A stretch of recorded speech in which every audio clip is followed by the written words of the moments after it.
আল্লাহ রাব্বুল আলামিন যে ফেরেশতাকে ডাক দিয়ে বলবেন, ওই ফেরেশতা ওই কিয়ামতের ময়দানে ওই আর বান্দাটা যে বান্দার ব্যাপারে আল্লাহ বলবেন, ওগো আমার ফেরেশতা, এ আমার বান্দাটার দেখো জীবনে কোনো নেকির কাজ আছে কিনা তার আমলনামায়। মহান রব্বুল আলামিনের হুকুমে বাপ একজন ফেরেশতা ওই ব্যক্তির পুরা জিন্দেগীর আমলনামা কেন বাবা খুলে দেখবে। কয়েক সেকেন্ডের মধ্যে তার আমলনামা খানা ফেরেশতা দেখে নিয়ে বলবেন, আল্লাহ এই লোকটা জিন্দেগিতে আপনার একটা হক আদায় করে নাই, এক রাকাত পর্যন্ত নামাজ আদায় করে নাও। আমার আল্লাহ বলবেন, ওগো ফেরেশতা, এই লোকটার জীবনে নেকি নাই বলে না, পুরা জিন্দেগিতে গুনাহে ভরপুর হয়ে আছে। আমার আল্লাহ বলবেন, ওরে ফেরেশতা, বল এই লোকটাকে কি করা যাবে? ওই লোকটা জান্নাতি না জাহান্নামী আল্লাহ কি জানেন কে জানেন না? কথা বলে। আমার আল্লাহ বাপকে জানার পর আবার জিজ্ঞাসা করে বলবেন, ওরে ফেরেশতা, তাহলে কি করা যাবে? এই লোকটাকে বললাম। ফেরেশতা ডাকতে বলবেন, আল্লাহ আপনার কথা অনুযায়ী লোকটা জাহান্নামে যাওয়া লাগবে। আমার আল্লাহ বলবেন, লোকটা জাহান্নামে যাবে বলে? হ্যাঁ। ওই কিয়ামতের ময়দানের বাবা আমার আল্লাহ ওই ফেরেশতাকে ডাক দিয়ে বলবে, ফেরেশতা, এই লোকটা আমার একটা হক আদায় করে নাই বলে নাও। আমি আল্লাহ শুনে নাও, আমি ইচ্ছা করে আমি এই জাহান্নামী বান্দাকে আমি তার জীবনের গুনাহ maaf করে দিলাম এবং সঙ্গে সঙ্গে কে জান্নাতে দিয়ে দাও। বলুন সুবহানাল্লাহ। গুনাহগার ব্যক্তিকে আল্লাহ ডেকে বলবেন, আয় ফেরেশতা, একে জান্নাতে দাও। সেই দিনকে বিশ্ব নবীকে বলেন, ওগো নবী, ওই কিয়ামতের ময়দানে কোটি কোটি মানুষের সমাগম, সবাই তারা জানতে পারবে লোকটা জাহান্নাম থেকে আবার আল্লাহ থেকে maaf করে জান্নাতে দিয়ে দিলেন। কিয়ামতবাসীরা ওই ব্যক্তির বিরোধিতা যদি করে দেয়, আল্লাহর বিরুদ্ধে যদি স্লোগান তুলে বলে, আল্লাহ এই লোকটা জাহান্নামে ছিল, তুমি একে জাহান্নাম থেকে কেন জান্নাতে দিলে? ওগো মাওলা, তুমি জান্নাত থেকে আবার জাহান্নামে তুমি ফেলে দাও। শুধু আল্লাহ একবার বলবে, এই বান্দারা, আমি আল্লাহ আমি ইচ্ছা করে আমার হক আমি সব ওকে maaf করে দিয়েছি। ও আদায় করে আসতে পারেনি, আমি তাকে maaf করে জান্নাতে দিয়ে দিয়েছি। তোমাদের কিছু করার না, আর কিছু করণীয় থাকবে বাপজি আমাদের সেদিন?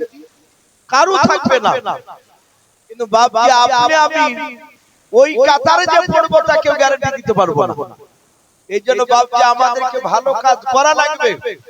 কিন্তু জিবরিল বলছেন, ওগো নবী, এটা বান্দার সাথে আল্লাহর হক, আল্লাহ ইচ্ছা করলে তাকে maaf করে দিতে পারে। একটা মানুষ জিন্দেগিতে বাপজি সে ভালো কাজ করে না, কিন্তু মুসলমান ঘরে জন্ম নিয়েছে, ওই লোকটাকে আপনি আমি কাফের বলতে পারবো না। যাই তুই কাফের হয়ে গেছে। কাফের তখনই বলবো যখন সে ডাইরেক্ট বলবে আমি আল্লাহকে মানি না, আল্লাহর নবী মুহাম্মদ সাল্লাল্লাহু আলাইহি ওয়াসাল্লামকে আমি নবী রাসূল বলে মানি না। এরকম যদি বাহ্যিক যদি তার উপরে দেখতে পাওয়া যায় যে ও আল্লাহর আইনকে অমান্য করছে, অস্বীকার করছে, তাহলে ওই লোকটা বাপজি ফতোয়া দিতে গিয়ে বাপজি সে কাফের হয়ে যাবে। কিন্তু লোকটা যদি প্রকাশ্যে না বলে কিন্তু নামাজ পড়ে না, তাহলে ওই লোকটাকে আপনি কাফের বলতে পারবেন না। কারণ মৃত্যুর পর ওই লোকটা তার হয়তো এমন একটা কাজ আল্লাহর দরবারে পছন্দনীয় হতে পারে, পছন্দ হয়ে গেলে আল্লাহ তাকে হয়তো maaf করে দিতে পারে। আপনারা সকলেই জানেন হযরত মুসা কালিমুল্লাহ আলাইহিস সালামের জামানায় একটা চরিত্রহীনতা মুসা আলাইহিস সালাম গোটা 15 লোক ওনার ভক্ত সাহাবাকে নিয়ে বাপজি বসেছিলেন। কোন মুফাসসির কেরাম লিখছেন মুসা আলাইহিস সালাম ওদেরকে সামনে রেখে তিনি জান্নাত জাহান্নামের কথা শোনাচ্ছেন। আর ওই চরিত্রহীনতা মেয়েটা রাস্তা দিয়ে চলে যাচ্ছে। মুসা নবীর একটা শাগিরাত তার নাম কিতাবে লিখেছে তাফসীরে মারিফুল কোরআনে, ওসামা বিন নাম। ওসামা লোকটা মুসা নবীকে ডাক দিয়ে বলছেন, ওগো আল্লাহর নবী, এই যে মেয়েটা চরিত্রহীনতা মেয়ে, এই মেয়েটা ভালো কাজ করে না, সে প্রায় লোকে জানে যে খারাপ কাজে লিপ্ত থাকে। আর সেদিনকে বাপজি একটা ছেলের সাথে সে খারাপ ব্যবহার করার জন্য তাকে টাইম দিয়ে সেই জায়গায় যাচ্ছিল। মুসা নবীকে বলছেন এই মেয়েটা জান্নাতি না জাহান্নামী হবে নবী একটু আপনি বলুন। আল্লাহ রাসূল বলেন আমি মেয়েটার চরিত্রের ব্যাপারে আমি শুনেছি, এই মেয়েটা মৃত্যুর পর সে জাহান্নামে যাবে। একজন পয়গম্বর মুসা কালিমুল্লাহ, যে মুসা দুনিয়ার বুকে আল্লাহর দরবারে তুর পাহাড়ে ডাইরেক্ট আপনি কথা বলতেন দাঁড়িয়ে, বলুন সুবহানাল্লাহ। এত পাওয়ারফুল নবী, উনি ডাক দিয়ে বললেন যে মেয়েটা জাহান্নামে যাবে। মেয়েটা চলে যাচ্ছিল, না আল্লাহ রাব্বুল আলামিন যাকে জান্নাত দিবে আল্লাহ বাহানা খুঁজে বেড়াবে। মেয়েটা যাচ্ছিল আর একটা কুকুর পিপাসিত অবস্থায় জিভটা বের করে মরুভূমির চরে বাপজি বালুতে সে ছটফট করছিল। মেয়েটা বুঝতে পেরেছে যে কুকুরটা পানি পান করবে। মেয়েটা একটু দূর থেকে ঝর্ণা থেকে যে কোনো কায়দায় হয় আর জামার থান বলেন কিংবা শাড়ির আঁচল বলে ও ঝর্ণা থেকে পানি বাপজি তাতে ভিজে কুকুরটার মুখে ওই কাপড়টা নিংড়ে বাপজি পানি দিল। কুকুরে পানি পান করে সুস্থ হলো। কুকুরের ভাষা আল্লাহ বুঝতে পারেন কি পারেন না, কথা বলেন বুঝতে পারে। আল্লাহ কোরআনে বলেছেন ইউসাবিহু লিল্লাহি মা ফিস সামাওয়াতি ওয়া মা ফিল আরদ। আমার আল্লাহ বলেছেন আসমান জমিনের ভিতরে যত মাখলুকাত রয়েছে ওরা সবাই আমার তাসবিহ পাঠ করে, বলুন সুবহানাল্লাহ। কোরআন শরীফে বাপজি এটাও এসেছে একটা কুকুর সারা পৃথিবীর সব কুকুর নয়, একটা কুকুর বাপজি জান্নাতে যাবে। যে কুকুরটা আসহাবে কাহাফের সঙ্গে 313 দিন ধরে ওই যে গুহার ভিতরে বাপজি তারা ঘুমিয়েছিল। কত বছর বললাম? 309 বছর। কোরআন বাপজি এসেছে কথাটা। আল্লাহ বলেছেন আমি ওই যারা ঘুমিয়েছিল মানুষগুলো তারাও জান্নাতি, এবং ওদের সাথে যে মহব্বতে কুকুরটা ঘুমিয়েছিল ওই কুকুরটাকে আমি জান্নাতি দিয়েছি। ও জান্নাতি কুকুরটা, কিন্তু এই কুকুরটা নয়।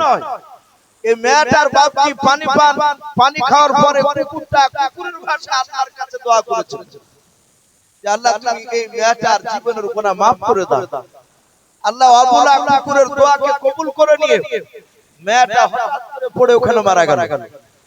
জিবরিল আলাইহিস সালাম বিশ্ব নবী মুসা কালিমুল্লাহকে এসে বললেন আসসালামু আলাইকা ইয়া মুসা কালিমুল্লাহ। ওগো নবী, কিছুক্ষণ আগে একটা মেয়ে যাচ্ছিল, মেয়েটাকে আপনি জাহান্নামী বলেছেন, আপনি জানলেন কি করে? আমার আল্লাহ ওই মেয়েটার জীবনের গুনাহ maaf করে দিয়ে ওই মেয়েটাকে জান্নাত দেওয়ার ঘোষণা করেছেন, বলুন সুবহানাল্লাহ। এইজন্য বাপজি আপনি কাউকে কাফের তুই জাহান্নামী এই কথা বাপজি এটা বলা যাবে না। যদি বলি জানতে হবে এটা আমাদের বাড়াবাড়ি, এটা গোয়ারিয়া করা আমাদের। আমার বিশ্ব নবী জনাবে মুহাম্মদ রাসূলুল্লাহ সাল্লাল্লাহু আলাইহি ওয়াসাল্লামকে জিবরিল বলছেন গো নবী, বান্দার সাথে কিছু বান্দার হক রয়েছে। মানুষ মৃত্যুর আগে যদি তার কাছ থেকে ক্ষমা না চায়, আল্লাহ রাসূলকে জিবরিল বলছেন গো নবী কিয়ামতের ময়দানে আল্লাহ তাকে maaf করবে না। আমরা অনেক মানুষ আছে বাপজি, কিছু মনে করবেন না, অনেক মানুষ হয় টাকার বড়াই দেখে অনেক অহংকার দেখায়, কেউ জমি জায়গা, অনেক সময় গরিব মানুষদেরকে অযথা কষ্ট দেয়, অনেক সময় আঘাত করে। তার সন্তান যদি বলে যে আব্বা আপনি ওই লোকটাকে অন্যায় করে কথা বলেছেন, আপনার বাহুর বল আছে টাকা আছে তাই আপনি জোর করে চলে আসেন, ওই লোকটার কাছে আপনার ক্ষমা চাওয়া দরকার। অথচ বাপজি আমরা অহংকার থাকে বলি কি বলি যে না ওর কাছে হাজারে ক্ষমা চাই। বাপজি আল্লাহ রাসূল বলছেন মৃত্যুর আগে যদি ক্ষমা না চাও কিয়ামতের ময়দানে আল্লাহ তোমাকে maaf করবে না। কিন্তু আল্লাহর হক আদায় করে তুমি যদি না যাও, আল্লাহ ইচ্ছা করলে তোমাকে maaf করে দিতে পারে, কিন্তু বান্দার হক তুমি আদায় করে না যেতে পারলে আল্লাহ maaf করবে না। সম্মানিত ভাইরা আমার, বাবা জীবনেরা, সারা পৃথিবীর দরদি নবী জনাবে মুহাম্মদ রাসূলুল্লাহ সাল্লাল্লাহু তাআলা আলাইহি ওয়াসাল্লাম নবী কি বাপজি এই কথাটা সাহাবার সামনে বললেন। প্রতিটা সাহাবা তারা বাড়ি থেকে বিবি বাল বাচ্চার কাছ থেকে ক্ষমা চাইতে। শুধু তাই নয়, আল্লাহ রাসূলের সাহাবারা বাড়ি থেকে বেরোলি মানুষকে সালাম দিতেন আর বাপজি হাতখানা ধরে কিংবা হাত না ধরেও বলতেন চাচা কিংবা ভাই আপনাকে অন্যায় করে থাকলে আপনি আমাকে ক্ষমা করে দিন। এত বাপজি এই কথাটার দিকে সাহাবারা বাপজি গুরুত্ব দিতে। আপনার আমার রাসূল সাল্লাল্লাহু তাআলা আলাইহি ওয়াসাল্লাম নবী ও বাপজি এটা ইন্তেকাল করার আগে সারা পৃথিবীর বাপজি সাহাবারা বাপজি সেদিন দেখতে পেয়েছিল। আমার বিশ্ব নবী জীবনীতে পাওয়া যায় নবী যখন বাপজি ইন্তেকাল করবে হাদিসে পাওয়া যায় রাসূলুল্লাহ ইন্তেকাল করার আগে মাথার যন্ত্রণা বিশ্ব নবীর বাপজি 13 দিন বাপজি ছিল। কদিন বললাম বাবা 13 দিন মাথা যন্ত্রণা বাপজি বেশি ছিল। আর এই 13 দিন বিশ্ব নবী বিছানায় পড়েছিলেন।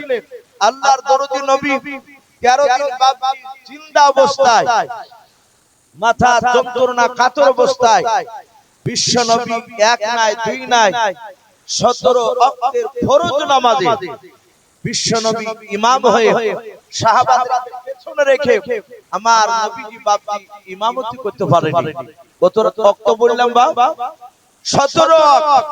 ফজর যেমন একটা ওয়াক্ত, যোহর দ্বিতীয় ওয়াক্ত, আসর তৃতীয় ওয়াক্ত, মাগরিব চতুর্থ ওয়াক্ত, এইভাবে বাপজি 17 ওয়াক্ত।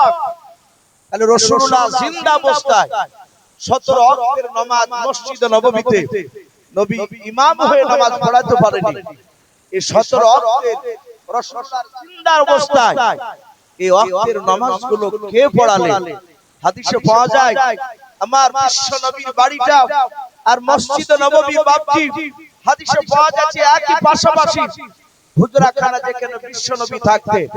আপনাদের হাজী সাহেব আছেন, আমরা ওনাকে বেশ ভালোই চিনি। এখানে অনেক হাজী সাহেব আছেন, তারা মসজিদে নববী থেকে ডাইরেক্ট নামাজ পড়ে এসেছে। আল্লাহ রাসূলের সাহাবারা হাইয়া আলা সালাহ এই আযান শুনতে পেলে, সাহাবারা কানে আওয়াজ শুনতে পেলি, সাহাবারা বাপজি কাজ ফেলে দিয়ে সোজা দাঁড়াও মসজিদে বাপজি নামাজ পড়ার জন্য চলে যেতে। আর আমরা অনেকে বাপজি দেখা যায় আযান শোনার পর বাপজি অনেক নামাজি লোক নামাজ তারা পড়ে অথচ বাপজি তাড়াহুড়া করে না। সে দেখা যায় হয় ক্যারাম বোর্ড খেলছে, না হলে যে কোনো কিছু ব্যস্ত আছে সকল ও নামাজ জামাত ছুটার পর মসজিদে ঢোকে। সাহাবারা আযান শুনলেই তারা বাপজি দৌড়াতো। তারা এটাও জানতো আল্লাহ রাসূল একজন অন্ধ সাহাবাকে ছাড় দেয় নাই। বলুন সুবহানাল্লাহ।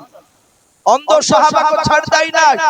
মসজিদে নববীতে রাসূলুল্লাহ মিম্বারে বসে নামাজের গুরুত্ব দিয়ে কথা বলতে গিয়ে আল্লাহ রাসূল বললেন, ওগো সাহাবারা, যারা মসজিদে মুয়াজ্জিনের আযান শোনার পর যেই সব আমার উম্মতরা মসজিদে আসে না, আমার মন বলে তাদের বাড়িতে আগুন দিয়ে তাদের বাড়িকে পুড়িয়ে দিই। সাহাবারা যারা এখন উপস্থিত ছিলেন তারা দাঁড়িয়ে বলছে, নবী একবার হুকুম দিলে আমরা আগুন ধরে দেব। কারণ তারা রাসূলের জবান থেকে কথা বেরোনোর সাথে সাথে তারা চুল পরিমাণ বাপজি দেরি করতেন না, আমল করতেন। সাথে সাথে বাপজি আমল করার জন্য ঝাঁপিয়ে পড়তে আল্লাহর রাসূলকে বলছে, নবী আপনি হুকুম দেন, আমরা যারা আযান শুনে নামাজ পড়তে আসি না তাদের বাড়িতে আগুন দিয়ে আমি বাড়িতে জ্বালিয়ে দিয়ে আসি। আল্লাহর নবী বললেন, না সাহাবা, আমি এই কারণে আমি হুকুম দিব না, কারণ তার বাড়িতে বিবি বাল বাচ্চা আছে। সাহাবারা বাপজি এই কথাটা বলা বলি করতে করতে একজন অন্ধ সাহাবা উম্মে মাকতুম রাদিয়াল্লাহু তাআলা আনহা, দুই চোখে বাপজি একেবারে দেখতে পায় না, তাদেরকে অন্ধ বলা হয়। সাহাবা কাছে কি আরেকজন সাহাবা বলছেন, ভাই আল্লাহর রাসূল এই কথা শুনিয়েছেন আযানের পর যারা যায় না আল্লাহর রাসূলের মন বলে তার বাড়িতে আগুন ধরিয়ে দেয়। অন্ধ সাহাবা বলছেন, আমি আমার ব্যাপারে কিছু আলাদা কিছু বলেনি? বলে না, তোমার ব্যাপারে কিছু বলেনি। অন্ধ সাহাবা টক টক করে লাঠি হাতে করে নিয়ে রে বাবা মসজিদে নববীতে চলে গেল। আল্লাহর নবীকে সালাম দিয়ে বলেন, আসসালামু আলাইকা ইয়া রাসূলুল্লাহ ইয়া হাবিবাল্লাহ। আল্লাহর নবী সালামের উত্তর দিয়ে বলেন, গো সাহাবা, তুমি কি ব্যাপার আমার কাছে কেন তুমি এসে সালাম দিনে বলাও? অন্ধ সাহাবা আল্লাহর রাসূলের কাছে হাত তুলে জোর করে বলেন, নবী গো, আমি শুনলাম একজন সাহাবা আমার কাছে গিয়ে বলেছিল, ও নবীজি আপনি বলেছেন আযান শোনার পর যারা মসজিদে নামাজ পড়তে আসে নাই, আপনার নাকি মন বলে তার বাড়িতে আপনি বাড়িটাকে জ্বালিয়ে দেন, পুড়িয়ে দেন। আল্লাহর নবী বলেন গো সাহাবা, তুমি তাই শুনেছো? বলে হ্যাঁ। আল্লাহর নবী বলেন হ্যাঁ, আমি বলেছিলাম, কিন্তু হুকুম দেই নাই। হযরত উম্মে মাকতুম সাহাবা আল্লাহর রাসূলের কাছে ডাক দিয়ে বলছেন, নবী আমি দুই চোখে দেখতে পাই না, আমার বাড়িতে আসতে আমার অসুবিধা হয়। ওগো নবীজি, আপনি দয়া করে আমার জন্য আপনি একটু রুখসাত দেন, ছাড় দিয়ে দেন, আমার কি বাড়িতে নামাজ পড়া যাবে না? আল্লাহর রাসূল বলেন, গো সাহাবা উম্মে মাকতুম শুনে নাও, তুমি চোখে দেখতে পাও না আমি জানি। বলে হ্যাঁ। আল্লাহর রাসূল বলেন, সাহাবা যাও, শুধু তোমার জন্য রুখসাত দেয়া হলো, ছাড় দেয়া হলো। তুমি ইচ্ছাকৃত যদি মসজিদে না আসো, বাড়িতে নামাজ পড়ে নিলে তোমার নামাজ হয়ে যাবে। সাহাবা হাসতে হাসতে বাপজি আবার বাড়ি থেকে চলে যাচ্ছিলেন। বেশ কিছুটা যাওয়ার পর আল্লাহর নবী বলেন, গো উম্মে মাকতুম সাহাবা তুমি দাঁড়িয়ে যাও। সাহাবা বাপজি দাঁড়িয়ে গেলেন, আল্লাহর নবীর কাছে ডাকলেন। আল্লাহর নবী বলেন, গো সাহাবা তুমি কি হযরত বেলাল যখন আযান দেয় মসজিদে নববীতে, ও উম্মে মাকতুম সাহাবা বলো ওই বেলালের আযানের ধ্বনি কি তোমার কানে পৌঁছায় না? হযরত উম্মে মাকতুম রাদিয়াল্লাহু তাআলা ডাক দিয়ে বলেন, নবী গো আমি চোখে দেখতে পাই না, এটা সত্য, কিন্তু নবী আমি কানে দিব্যে শুনতে পাই। আল্লাহর নবী বলেন, গো সাহাবা আমি যে তোমাকে বলেছিলাম বাড়িতে নামাজ তুমি আদায় করবা, নামাজ হয়ে যাবে। ওরে আমার উম্মে মাকতুম সাহাবা শুনে নাও, আমি তোমার বাড়িতে নামাজ পড়ার কথাটা হুকুম দিয়েছিলাম, ওটা আমি ফিরে নিলাম। ওগো সাহাবা মুয়াজ্জিনের আযান যদি তুমি কানে শুনতে পাও, উম্মে মাকতুম তুমি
আমরা একটু জিকির করে লা ইলাহা ইল্লাল্লাহ, লা ইলাহা ইল্লাল্লাহ, লা ইলাহা ইল্লাল্লাহ মুহাম্মাদুর রাসূলুল্লাহ সাল্লাল্লাহু তাআলা আলাইহি ওয়াসাল্লাম।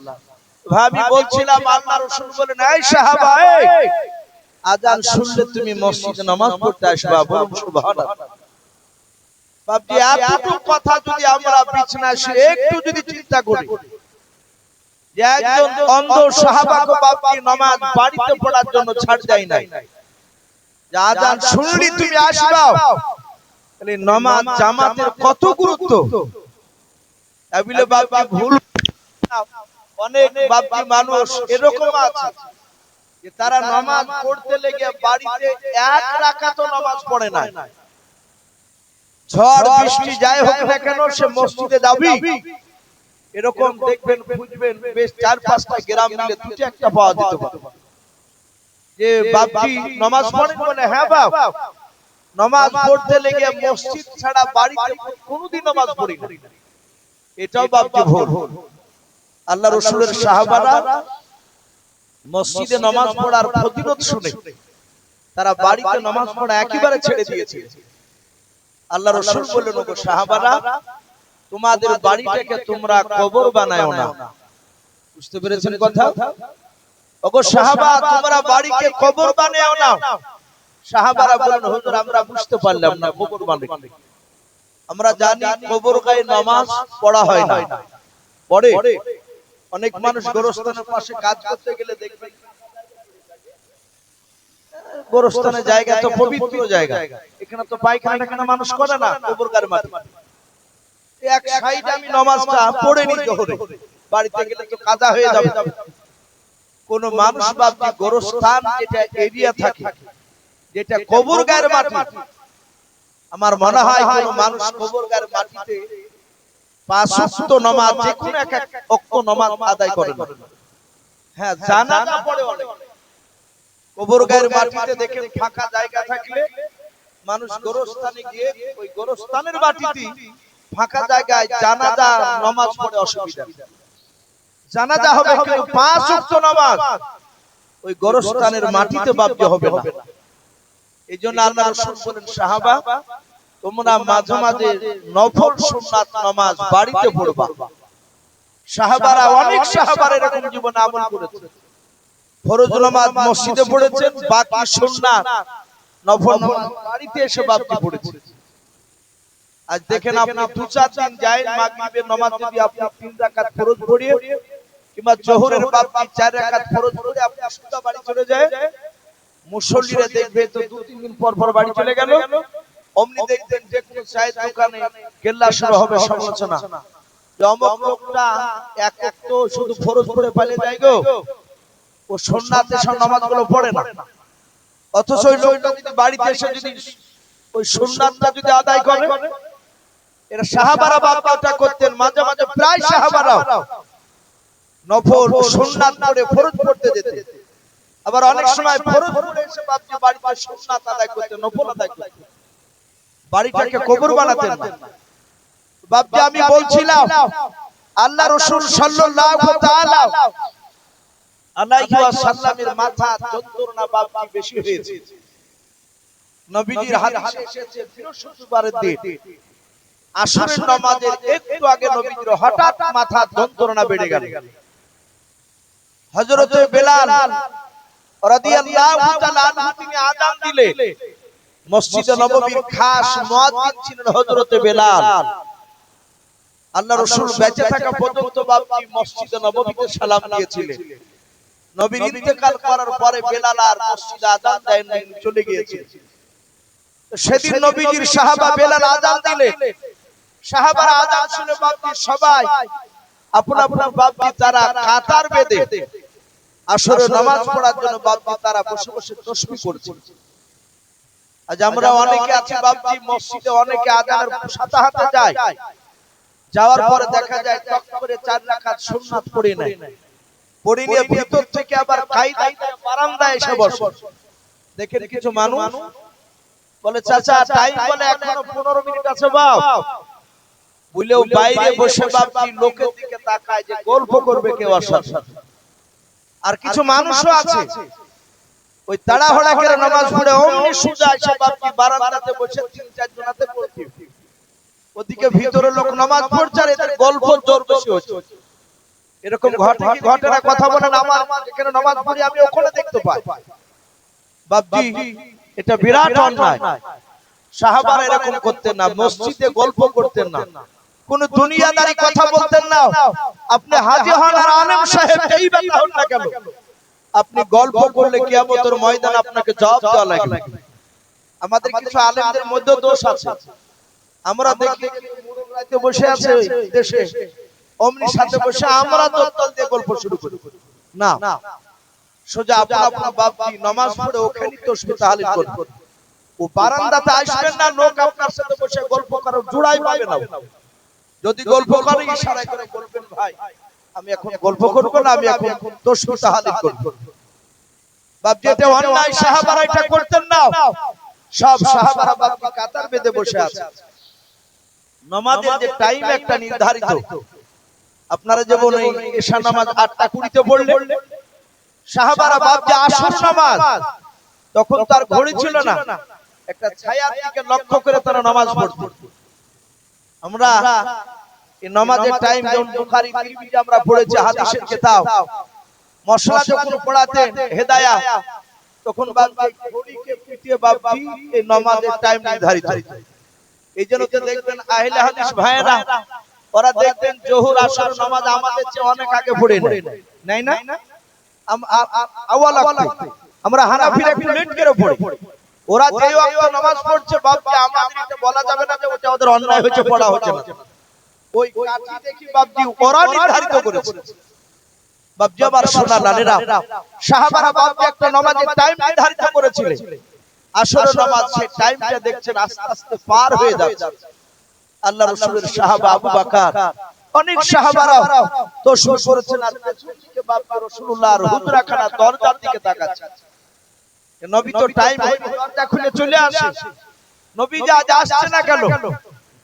আমিরুল মুমিনিন ওমর ইবনুল খাত্তাব রাদিয়াল্লাহু তাআলা আনহু আবু বকরকে বলছেন, ওগো আল্লাহ রাসূলের বন্ধু আবু বকর ভাই, নবীজি কি ব্যাপার মসজিদে বেরিয়ে আসছেন না কেন বাড়ি থেকে?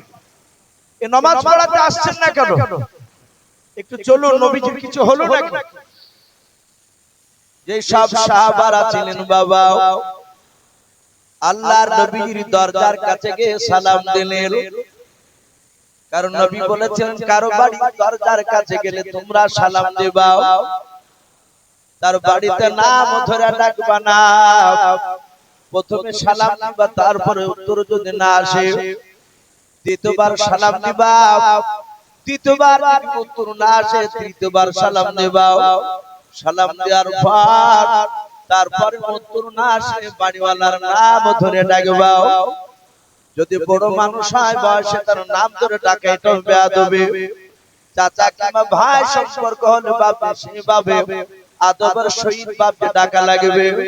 আল্লাহ রাসূলের সাহাবা আবু বকর বাপের দরজার কাছে গিয়ে সালাম দিলেন, আসসালামু আলাইকা ইয়া রাসূলুল্লাহ ইয়া হাবিবাল্লাহ। আল্লাহর নবী বাবা আস্তে করে সালাম দিলেন। নবী বলেন, ওগো সাহাবারা তোমরা কেউ আসবা না, সকলেই দাঁড়িয়ে থাকো। আল্লাহর নবী বলেন, আয়েশা তোমার আব্বা সালাম দিয়েছে, যাও দরজাটা খুলে দিয়ে এসো। দরজা খুলবা না, দরজার ভিতরকার শিকলটা তুমি খুলে দিয়ে এসো। আল্লাহর নবীর বাপি অর্ধাঙ্গিনী বিবি আয়েশা দরজা খুলে দিয়ে বাবা আল্লাহর রাসূলের কাছে আসেন। নবী বলেন, আয়েশা একটু তুমি আড়ালে চলে যাও। আল্লাহর রাসূলের অর্ধাঙ্গিনী বিবি আয়েশা আড়ালে চলে গেলেন। আল্লাহর রাসূল ডাক দিয়ে বলেন, সাহাবারা আমার বিবি আমার কাছে নাই, আর অসুবিধা নাই, তোমরা দাঁড়িয়ে না থেকে সোজা তোমরা আমার কাছে চলে এসো। সাহাবারা সবাই আল্লাহর রাসূলের কাছে বাপি চলে গেলেন। আবু বকর নবীজির ডান পাশে বাবা বসে, নবীজির বাবা চেহারার দিকে চেয়ে দেখছেন নবীর কপালটা ব্যথা হয়েছে। নবী বললেন, হযরত আবু বকরকে ডাক দিয়ে বলেন, আবু বকর আমার মাথা যন্ত্রণা বেশি হয়ে গিয়েছে, ওরে আমার আবু বকর একটু তুমি আমার চুলগুলো আস্তে আস্তে করে তুমি নাড়াও। হযরত আবু বকর আস্তে আস্তে বাপকে চুলগুলো হাত দিয়ে নাড়তে লাগলেন। আল্লাহর নবীজিকে আবু বকর বলেন, নবী গো নামাজের টাইম পার হতে চলল, নবী আপনি কেন নামাজ পড়াতে যান নাই? আল্লাহর নবীজির চোখের খোলা দিয়ে বাবা ঝরঝর করে পানি ঝরতেছে। সাহাবার দিকে তাকিয়ে থেকে কাঁদছেন। আবু বকর আল্লাহর রাসূলকে এত আপনি ভালোবাসতেন, আবু বকর থাকতে না পেরে তিনি কান্না শুরু করে দিলেন।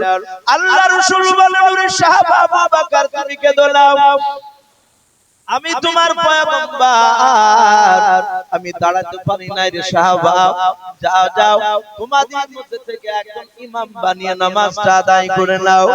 হযরত বাবা উসমান গনি রাদিয়াল্লাহু তাআলা আনহু নবীর জামাই আল্লাহর রাসূলের কাছে বলেন, নবী গো, কোন সাহাবাকে আমরা ইমাম বানাবো, আপনি ইমাম নির্ধারিত করে দেন। আল্লাহর নবী বলেন, ওরে সাহাবারা, তোমরা ইমাম নির্ধারিত করে নিবা আমার কাছ থেকে। বলে হ্যাঁ। আল্লাহর নবী আস্তে করে বলেন, আজকে আসর নামাজের ইমামতি করবেন আমার আবু বকর বন্ধু। আল্লাহর নবীর সাহাবা উসমান গনি রাদিয়াল্লাহু তাআলা আনহু আল্লাহর নবীর হাত ওখানে ধরে কাঁদেন আর বলেন, ওগো নবী, যে আপনি আবু বকরের নাম করবেন না। আল্লাহর নবী বলেন, কেন সাহাবা?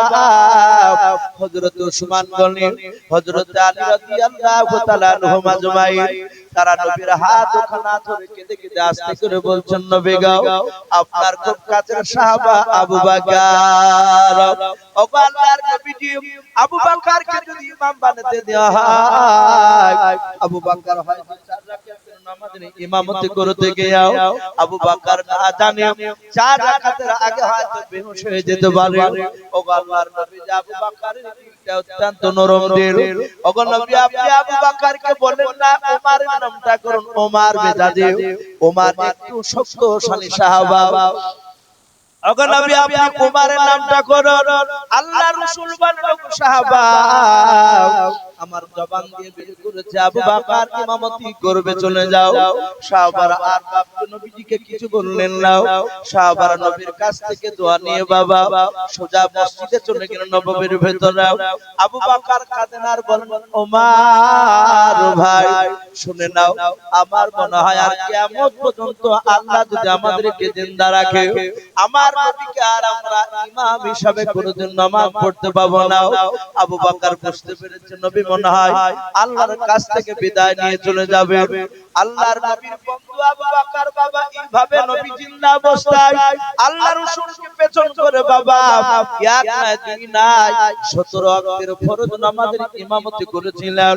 সেই নবীর জীবনীতে পাওয়া যায় আল্লাহর নবী বাবা ইন্তেকাল করার 3 দিন আগেকার ঘটনা বলা হয়েছে।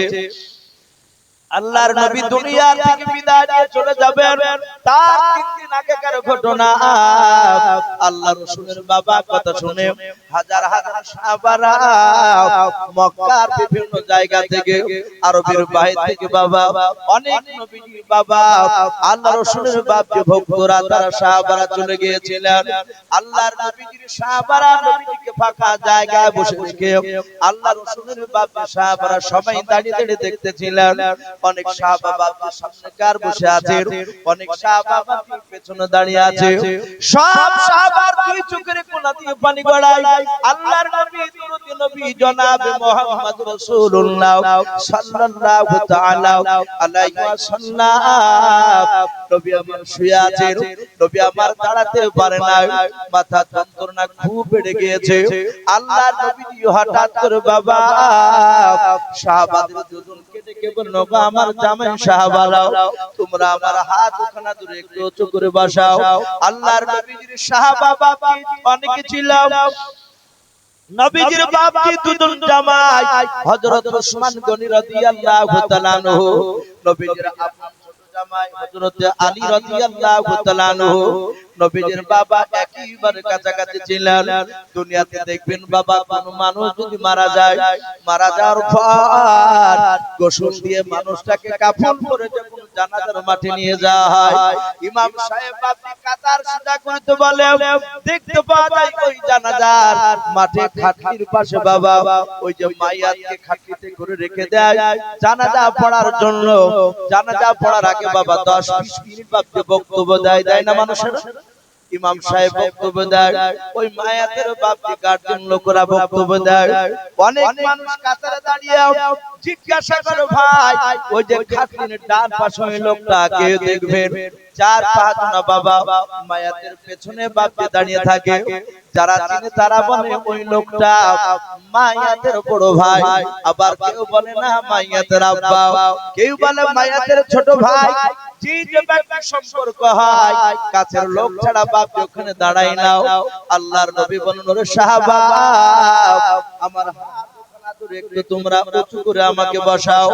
আল্লাহ রাসূলের জামাই হযরত উসমান রাদিয়াল্লাহু তাআলা আনহু, হযরত আলী রাদিয়াল্লাহু তাআলা আনহু, ওনারা দুজনায় নবীর ডানা দুখানা বা হাত দুখানা ধরে একটু বসালেন। উসমান বলে কাঁদেন আর বলেন নবী গো, আর বেশি আপনাকে তোলা যাবে না। বলে কেন? বলে তোলা গেলে আপনার মাথা যন্ত্রণা আরো বেশি হয়ে যাবে। আল্লাহ রাসূলের সাহাবারা উসমান ভাবে পিছনে বাবা হাত দিয়ে একটু টেক লাগিয়ে বাবা আপনার ঠালা দিয়ে ধরলেন। আল্লাহর নবী বলেন ওরে উসমান তুমি জামাই, আর তোলা লাগবে না। আল্লাহ রাসূলের সাহাবারা সবাই বাপি তাকে থেকে কাঁদতেছেন। আহারে আল্লাহ রাসূল যদি ইন্তেকাল করে যায়, আমাদের দ্বীনের রাহবার কে হবে? আমাদের দ্বীন পরিচালনা কে করবে? আমরা কাকে নবী বলে ডাকবো? আমরা আর নবীকে দেখতে পাবো না। আল্লাহ রাসূলের বাবা সাহাবারা কাঁদতেছিলেন। আল্লাহর দরুদ নবী আমার হাত ভাবে আস্তে করে উঁচু করে ধরলেন। আল্লাহ রাসূলের সাহাবারা বলেন আমরা দেখলাম দরুদ নবী হাত খানা এইভাবে উঁচু করার পর নবীর ওই কথা বাপি মনে পড়ে গিয়েছে, যেদিন জিবরিল বলেছিল নবী গো, ও নবী যে শুনে না, হুকুকুল্লাহ আর হুকুকুল ইবাদ, বান্দার সাথে কিছু বান্দার হক রয়েছে, ওগুলো মৃত্যুর আগে যদি আপনি আপনার উম্মতেরা আদায় যদি না করে যায়, কিয়ামতের ময়দানে আল্লাহ মাফ করবে না। নবীর এই কথা মনে পড়ে যায়। আল্লাহ রাসূল হাত দুখানা করে ধরে ডাক দিয়ে বলেছিলেন ওগো সাহাবা, আবু বকর কোথায়? আবু বকর সাহাবা, তোমার হাত দুখানা আমাকে ধরতে দাও। আল্লাহ রাসূলের বাপি মহব্বতের বন্ধু সাহাবা, আবার বিশ্ব নবীর বাপি আবু বকর আপন শ্বশুর মশাই আবু বকরের কলিজার টুকরা বিটা আয়েশা সিদ্দিকা রাদিয়াল্লাহু তাআলা আনহার সাথে নবীর বিয়ে হয়েছিল। ওদিক থেকে নবীর বাবা আবু বকর বাপ শ্বশুর মশাই হয়। আবার নবী বলেন সারা পৃথিবীর সবচেয়ে আমার জানের বন্ধু আবু বকর ছিলেন। বলুন সুবহানাল্লাহ। আল্লাহ রাসূল সাল্লাল্লাহু তাআলা আলাইহি ওয়াসাল্লামের বন্ধু আবু বকর, বিবির সাথে বাবার উম্মান, আবু বকরের স্ত্রীর নাম বাপ হাদিসে পাওয়া যায় উম্মান। স্বামী স্ত্রীতে গন্ডগোল হলে হযরত আবু বকর মনঃপূর্ণ অবস্থায় দাঁড়িয়ে থাকতেন। আল্লাহর নবী বলতেন বন্ধু কি ব্যাপার, আপনার মনটা কেন ভারী দেখায়? হযরত আবু বকর আর বাপকে রাখতে পারতেন না। আল্লাহ রাসূলকে বলতেন ওগো বন্ধু, ও পয়গম্বর, তোমার শাশুড়ি মার সঙ্গে আমি একটু কথা বলেছি। আল্লাহর নবী তাদেরকে বাপ যে বুদ্ধি দিতেন যেন ঝামেলা না করে বাবে এবং তাদের বন্ধুত্ব ছিল। আল্লাহ রাসূল যদি কোনো বিবিদেরকে যদি কথা বলতেন, আল্লাহর নবী সেই কথাকে বাবা আবু বকরকে বন্ধুর মতো বাপ যে আলোচনা করতেন। আজকে অমুক বিবিকে এই নসিহত করেছে, আজ আপনার বিটিকে নসিহত করেছে। আবু বকর হাসতেন আর শুনতেন বাবা, এত বড় তাদের বাপ যে বন্ধুত্ব ছিল জানেন। আল্লাহর নবীর বন্ধু আবু বকর বলে ডাক দিলেন। আবু বকর নবীর ডান পাশে বাবা বসা ছিল। আবু বকর বাপ যে দাঁড়িয়ে গিয়া নবীর হাত ওখানে ধরে কাঁদেন আর বলেন ফিদাকা বিউম্মি ইয়া রাসূলুল্লাহ, ও নবীজি আপনার পদতলে আমার কুরবান হয়ে যাও। আল্লাহর নবী দরদি নবী আমার সঙ্গে সঙ্গে বলেন আবু বকর তুমি আমার চেহারার দিকে চেয়ে দেখো। আবু বকর বলেন নবীর দিকে তাকালাও, নবীর দুই চোখের কোণা দিয়ে বাবি ঝরঝর করে পানি ঝরছিল। আল্লাহর নবীর বন্ধু আবু বকর বলেন নবী গো, আপনার কি ব্যথা বিষয় হয়েছে, আপনার ভালো লাগে না? আল্লাহর নবী বলেন আবু বকর রে, আমার তো যন্ত্রণা করেছে এটা সত্য, কিন্তু আবু বকর শুনে নাও, আমি তোমাকে অনেক জায়গায় নিয়ে গিয়েছি, অনেক কথা বলেছি। ওরে আমার আবু বকর, আমি তোমার পয়গম্বর, আমি হাত ওখানে ধরে ক্ষমা চাই। আবু বকর আমার হাতে দাঁড়ায়, আমার জবানে দাঁড়ায়, আমার পায়ে দাঁড়ায় যদি আবু বকর আমার সঙ্গে চলতে গিয়ে যদি তুমি কোন আঘাত পেয়ে থাকো, ওরে আবু বকর আজ হাজার হাজার সাহাবার মধ্যে থেকে এই আবু বকর তুমি হয় maaf করে দাও, নতুবা তার প্রতিশোধ বদলা তুমি নিয়ে নাও। হযরত আবু বকর সিদ্দিক রাদিয়াল্লাহু তাআলা আনহু নবীর হাত ওখানে ধরে বলেন নবী গো আমি আপনাকে সর্বপ্রথম চিনতে পেরেছিলাম না। ও বাবা ভাইরা, আবু বকর তার জীবনীতে পাওয়া যায় আবু বকর সর্বপ্রথম আল্লাহর নবীকে প্রথমে বাপকে নবী বলে চিনতে পেরেছিলেন না। আল্লাহর নবুয়তের কথা এই আবু বকর শাম দেশে বাপি ব্যবসা করতে গিয়েছিল, কাপড়ের ব্যবসা করতে গিয়ে আবু বকর কাপড় বিক্রি করে দিয়ে রে বাবা আবু বকর একটি বাজার করে বেড়াচ্ছিল। হঠাৎ ওই সময় একজন ইহুদির পণ্ডিত, তার নাম বুহাইরা রহিম বাপে কিতাবে পাওয়া যায়, কোন কোন বাপে মুফাসসির কেরাম বলেছেন রাহাও ওই ইহুদির পণ্ডিতটা তাওরাত খানা বুকে করে নিয়ে বাবা ওই শাম দেশের বাজারে বাপে ওই আলেমটা ঘুরে বেড়াচ্ছিল। আবু বকর জাহাতে পাহা দিয়ে গেছে, ইহুদি আলেমটা ডাক দিয়ে বলল ভাই একটু দাঁড়িয়ে যাও। আবু বকর দাঁড়িয়ে গেলেন, দেখলেন ওই লোকটার বুকে বাপে কিতাব ধরা আছে, আল্লাহর নবীর বন্ধু আবু বকর দাঁড়িয়ে আছে। ইহুদির বড় পণ্ডিত আলেমটা ডাক দিয়ে বলেছিল ভাই তোমার নাম কি? আবু বকর। আবু বকর বলেন হ্যাঁ আমার নাম আবু বকর। আবার ওই ইহুদির আলেমটা কিতাবখানা খোলার পর ডাক দিয়ে বলেছিল ভাই তোমার আব্বার নাম কি? আবু কুহাফা। আবু বকর বলেন হ্যাঁ আমার আব্বার নাম আবু কুহাফা।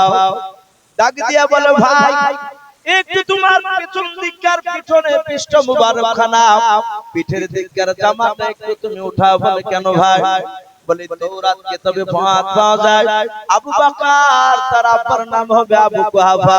ওই আবু বকর লোকটার যদি পিঠে কালো রঙের দাগ থাকে, ওরে আবু বকর আখির জামানার একজন নবী আসবেন, তিনার নাম মুহাম্মদ রাসূলুল্লাহ সাল্লাল্লাহু তাআলা আলাইহি ওয়াসাল্লাম। ওই আবু বকর আর নবীর মধ্যে বন্ধুত্ব সারা পৃথিবীর কেউ আলাদা করতে পারবে না, বলুন সুবহানাল্লাহ। আবু বকর বলে আমি সেই দিন নবীর পরিচয় জানতে পেরেছিলাম, আমি ইহুদি আলেমটাকে পিছন দিককার আমি জামা তুলে দেখাই না। সেই আবু বকর নবীর হাত ওখানে ধরে কাঁদেন আর বলেন ও নবীজি দয়া মেহেরবান করে আপনি আমাকে ক্ষমা করে দাও। আল্লাহর নবী বলেন আবু বকর আমি তোমাকে ক্ষমা করে দিয়েছি, বসে যাও। আবু বকর সিদ্দিক রাদিয়াল্লাহু তাআলা আনহু তিনি বসে পড়লেন। সাহাবা আবু বকর বলে দেখলাম আল্লাহর নবী আবার হাত ওখানে বাপি ভাবে হাত ওখানে জোর করে ধরলেন। নবী ডাকতে বলেন ওরে সাহাবা উমার কোথায় আছো? উমার সাহাবা তুমি দাঁড়িয়ে যাও। আল্লাহর নবীর সাহাবা উমার আল্লাহর বাপি বসা ছিল, উমার বাপি দাঁড়িয়ে যাও। আল্লাহর নবীর হাত ওখানে ধরে বলেন নবী গাও ফিদাকা বিউম্মি ইয়া রাসূলুল্লাহ ও নবীজি আপনার পদতলে আমার পিতামাতা বিসর্জন হয়ে যাক, কুরবান হয়ে যাক। ওগো নবী আপনি আমার হাত ওখানে করে ধরতে চাইলেন, বললেন আল্লাহর নবী বলেন উমার আমার হাতের দ্বারাই জবানের দ্বারা পায়ের দ্বারা যদি তুমি কোনোদিন আঘাত পেয়ে থাকো, ওরে আমার উমার সাহাবা তুমি আজকে হয় ক্ষমা করে দাও, নতুবা হাজার হাজার লোকের মধ্যে তুমি প্রতিশোধ বদলা নিয়ে নাও। আল্লাহর নবীর সাহাবা উমার আল্লাহর রাসূলের হাত ওখানে বাপি ছেড়ে দিয়ে আল্লাহর নবীর পা ওখানে বাপি পাদা মেরে ধরলেন। উমর ইবনুল খাত্তাব রাদিয়াল্লাহু তাআলা আনহু তিনি কাঁদেন আর বলেন ওগো আল্লাহর নবী সেই দিন আমি আপনাকে চিনতে পেরেছিলাম না, সেই দিন না চিনার কারণে ও নবীজি আমি আপনার কাছে লঙ্গা তলোয়ার নিয়ে আপনাকে আমি কাটতে গিয়েছিলাম। ও নবীজি সেই দিনের জন্য আমি ক্ষমা চাই। কিভাবে হাত ওখানে ধরে ক্ষমা চাইছেন উমারের, উমার নবীজির হাত ওখানে ছেড়ে দিয়ে পা ওখানে জোরে জোরে কাঁদতে লাগলেন। হাদিসে পাওয়া যায় আল্লাহর নবীর সাহাবা উমার যখন কান্না করতেছিল ওই সময় দেখলেন বাবা আল্লাহর নবী ছোটা বাবা পেছন দিকে একজন সাহাবা উরাইকা বলে বাপের নাম সাহাবা উরাইকা রাদিয়াল্লাহু তাআলা আনহু ওই সাহাবা আল্লাহর নবীর কাছে এসে হাওমা করে তিনি কান্না শুরু করে দিলেন। হযরত উরাইকা নবীজি দরবারে কাঁদেন আর বলেন ওগো নবী আজ এখানে কয়েক হাজার সাহাবা রয়েছে। বলে হ্যাঁ। বলে নবী সবাই কান্না করছে আপনার জন্য। ওগো দরুদ নবী আমি আপনার সাহাবা হযরত উরাইকা ওগো আল্লাহর রাসূল আপনি দয়া করে আমার কথাটা শুনুন। ওগো নবী আমি উমারের ঈমান আনা আমি নিজ চোখে দেখি না, এখানে অনেক সাহাবা দেখেছে, আবার অনেক সাহাবা এটা দেখায়নি। ওগো নবী যেহেতু আমার বাড়ি মক্কা নগরে নয়, আমার বাড়ি মদিনাতে নয়, আমার বাড়ি ছিল সন্দেশ বলে একটা দেশে, ওখান থেকে আমি এসে আপনার কাছে ঈমান এনেছি। ওগো নবী আপনার হাত দুখানা ধরে চাই, ওগো নবী আমি একটু জানতে চাই আপনার মুখ থেকে, আপনি উমারকে একটু বলুন, উমারকে বলুন উমারের মুখ থেকে আমি উমারের ঈমান আনার ঘটনা, উমার কিভাবে আপনাকে প্রথমে মারার সিদ্ধান্ত নিল। ওগো নবী একবার আপনি বলতে বলুন। এখানে অনেক সাহাবারা তারা বলে উমারের মুখ থেকে কোনোদিন এই কথা শুনি নাই, আপনার মুখ থেকে শুনেছি, অনেক সাহাবার মুখ থেকে শুনেছি। আল্লাহর নবী দরুদি নবী জনাবে মুহাম্মদ রাসূলুল্লাহ সাল্লাল্লাহু তাআলা আলাইহি ওয়াসাল্লাম চারিদিকে তাকে দেখছেন, সব সাহাবারা একই কথা আওয়াজ দিলেন, ওগো নবী আপনি উমারের কাছে ক্ষমা চাইছেন ঠিকই আছে, কিন্তু উমার আপনার কাছে ক্ষমা চেয়েছে। ওগো নবী আপনি একটু দয়া করে উমারকে একটু বলতে বলুন, উমার তার গলার আওয়াজ দিয়ে উমার কিভাবে নবীকে মারতে গিয়েছিল সেটা একটু আমাদের সামনে একটু শোনাক, উমারের মুখ থেকে আমরা শুনতে চাই। আল্লাহর নবী জানেন উমার এখানে চিৎকার করে কথা বলে কয়েক হাজার লোক সবাই শুনতে পাবে, কারণ বিশ্ব নবী বলে উমারের গলার আওয়াজ এত আল্লাহ দিয়েছিলেন। একটি জীবনীতে বাপজি এসেছে উমার মসজিদে নববীর মিম্বার থেকে দাঁড়িয়ে চিৎকার করে ডাক দিয়েছিলেন, ইয়া সারিয়াল জাবাল। আর এই কথাটা গলার আওয়াজটাও বিনা তারে বিনা মাইকে উমারের গলার আওয়াজ 1400 কিলোমিটার দূরে পৌঁছাল। বলুন সুবহানাল্লাহ, 1400 কিলোমিটার। আমি জানি না আপনাদের এই ফাজিলনগর থেকে কলকাতা কত কিলোমিটার বাপ জামা জানা নেই, 200 কিলোমিটার, তাহলে 1400 কিলোমিটার রাস্তা ভাবতে পারেন কতটা দূর। অথচ ওমর চিৎকার করে একবার ডাক দিয়েছিলেন, আর এই গলার আওয়াজ উমারের 1400 কিলোমিটার দূরের লোক বাপজি শুনতে পেয়েছে। একবার জোরে বলবেন না সুবহানাল্লাহ। সেই উমর আমার বিশ্ব নবী ডাক দিয়ে বলেন, উমর রে আজ আমি পয়গম্বর রাসূল, আমি তো দুনিয়ার মুখ থেকে বিদায় নিয়ে চলে যাব, এই উমর তুমি কিভাবে ঈমান ইসলাম গ্রহণ করেছো, আমার কলেমা পড়েছো। উমর হাজার হাজার লোকের সামনে চেঁচিয়ে তুমি কথা বলো। উমর বলছে, নবী গো কুরআন আল্লাহ বলেছেন, হে নবী আপনি বলে দেন আপনার উম্মত উম্মতিরাও আমার ঈমানদার বান্দা বান্দীরাও তাদেরকে আপনি ডাক দিয়ে বলে দেন, আপনি যখন কথা বলবেন আপনার গলার আওয়াজ, আপনার গলার আওয়াজের উঁচু যেন কোন সাহাবা, কোন যেন আমার ঈমানদার বান্দা বান্দির যেন গলার আওয়াজ উঁচু না হয়। সেদিন থেকে সাহাবারা বাপকে নবীর কাছে গিয়ে আস্তে আস্তে কথা বলতো। নবী বলছেন, ওগো সাহাবা উমর, আমি পয়গম্বর, আমি তোমাকে হুকুম দিলাম, আমি তোমাকে পারমিশন দিচ্ছি, তুমি চিৎকার করে জোরে জোরে বলো, সব সাহাবারা তোমার ঈমান আনার ঘটনা শুনবে।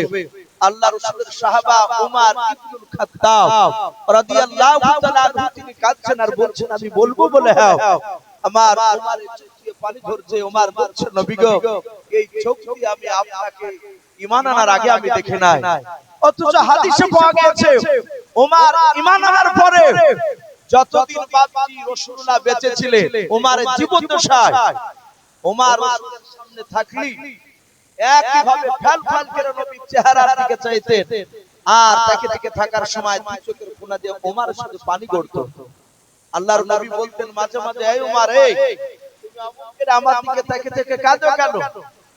উমর কাঁদতেন আর বলতেন, হুজুর আমি প্রতিজ্ঞা করেছি, যেদিন আমি ঈমান এনেছি সেদিন প্রতিজ্ঞা করেছি বেঁচে থাকা পর্যন্ত আপনার জীবদ্দশায় আপনি আমার সামনে থাকলে আমি আপনার চেহারা ছাড়া আমি অন্য কোন দিকে তাকাবো না। বলুন সুবহানাল্লাহ।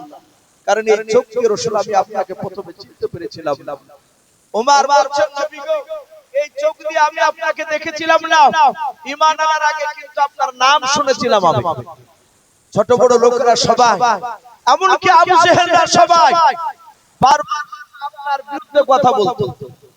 আপনাকে তো ওরা ভালোবাসতো না, আর যাকে যত বাপজি যে ভালোবাসে না দেখবেন সে যতই ভালো কথা বলুক তাকে ভালো লাগবে না। আবু জেহেল সব সময় ভাবছে আপনার লোকদেরকে উদ্বুদ্ধ করত নবীর বিরুদ্ধে। তা এমনও কথা বলতো আবু জেহেল, লা তাসমাউ লিহাদাল কুরআন, খবরদার তোমরা মুহাম্মদ সাল্লাল্লাহু আলাইহি ওয়াসাল্লামের কুরআন শুনবা না। শুধু তাই নয়, নবীর চেহারার দিকে তাকাবে না। এইভাবে ভাবছি মানুষকে খারাপ কথা বলে বোঝাচ্ছে। ওমর বলছে, নবী আপনাকে দেখলি আমি আড়ালে হয়ে যেতাম, আমি এইভাবে চোখ দুটো বন্ধ করে অন্যদিকে ঘুরিয়ে দাঁড়িয়ে থাকতাম, এবং আপনার কথা কানে আসতো বলে আপনার সাথী ভাইরা কোন কোরআন তেলাওয়াত করলে আমি এইভাবে কানে আঙ্গুল দিয়ে দাঁড়িয়ে থাকতাম, চলে যেতাম যেন আপনাদের কোরআনের কথা আপনার সাথীর আপনার মুখ থেকে ওমরের কানে যেন না পৌঁছায়। ওগো আল্লাহর রাসূল, এইভাবে আমি এইভাবেই থাকতাম। শুধু তাই নয়, একদিন হঠাৎ করে বেঈমান আবু জেহেল 12,000 কাফের মুশরিক কাফেরের বাচ্চাদেরকে ডাকলো। ডাকার পরে সেই সবার প্রধান বক্তা ছিল বেঈমান আবু জেহেল। আবু জেহেল 12,000 লোকের সামনে চিৎকার করে বলল, কেউ কে আছো? ওই আব্দুল্লাহর ছেলে মুহাম্মদ সাল্লাল্লাহু আলাইহি ওয়াসাল্লামের মাথাখানা কে কাটতে পারবে বলো। ওগো নবী, আমি উমর সবার পেছনে দাঁড়িয়েছিলাম, 12,000 লোক সবাই ডান দিকে বাম দিকে সামনে চারিদিকে তাকাতাকি করছে, কেউ হাত তোলে না। কেউ যখন হাত তুললো না, আমি উমর ইবনুল খাত্তাব, খাত্তাবের বেটা উমর, আমি ওই সময় পেছন দিক থেকে আমি আবু জেহেলকে ডাকলাম, এই আমর ইবনে হিশাম। আবু জেহেলের ভালো নাম ছিল আমর ইবনে হিশাম, হিশামের বেটা আমর। ওগো নবী, ওখান থেকে যখন আমি চিৎকার করে আবু জেহেলকে ডাকলাম যে আমি মুহাম্মদ সাল্লাল্লাহু আলাইহি ওয়াসাল্লামের মাথা কেটে নিয়ে আসব, 12,000 লোক সবাই হাত তালি মেরে বলল, ভাই তুমি ছাড়া কেউ পারবে না।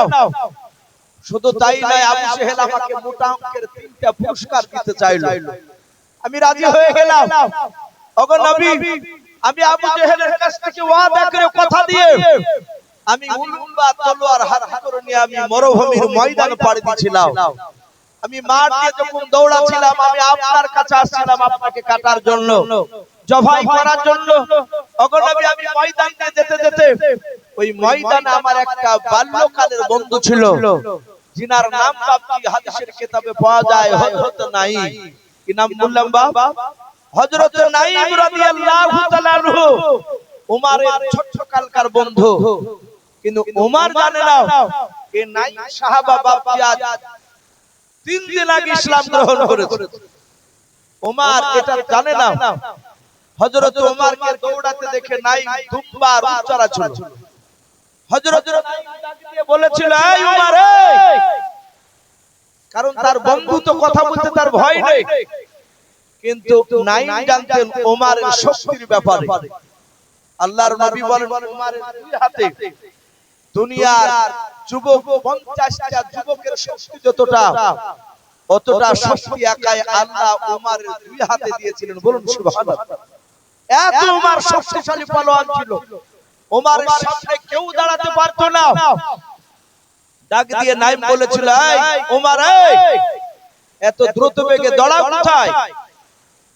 উমর ডাক দিয়ে বলল, নাঈম কথা বলার সময় নেই, আমার বাপ দাদার দুশমনকে জবাই করতে যাচ্ছে। নাঈম বুঝতে পেরেছে নবীকে মারতে যাচ্ছে।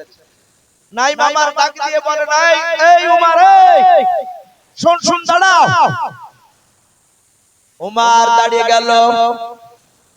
হযরত নাঈম ডাক দিয়ে বলেছিল, ভাই উমর, তুমি একা যাচ্ছ নবীজিকে জবাই করতে? বলে, হ্যাঁ। ওগো ভাই উমর, তুমি যেও না। বলে, কেন? বলে, উমর, নবী তো একাই দাঁড়িয়ে নাই, নবীজির অনেকগুলো সাথে ভাইরা আছে। ওরে উমর, তুমি গেলে তোমাকে তো তারা কম করে ছাড়বে না।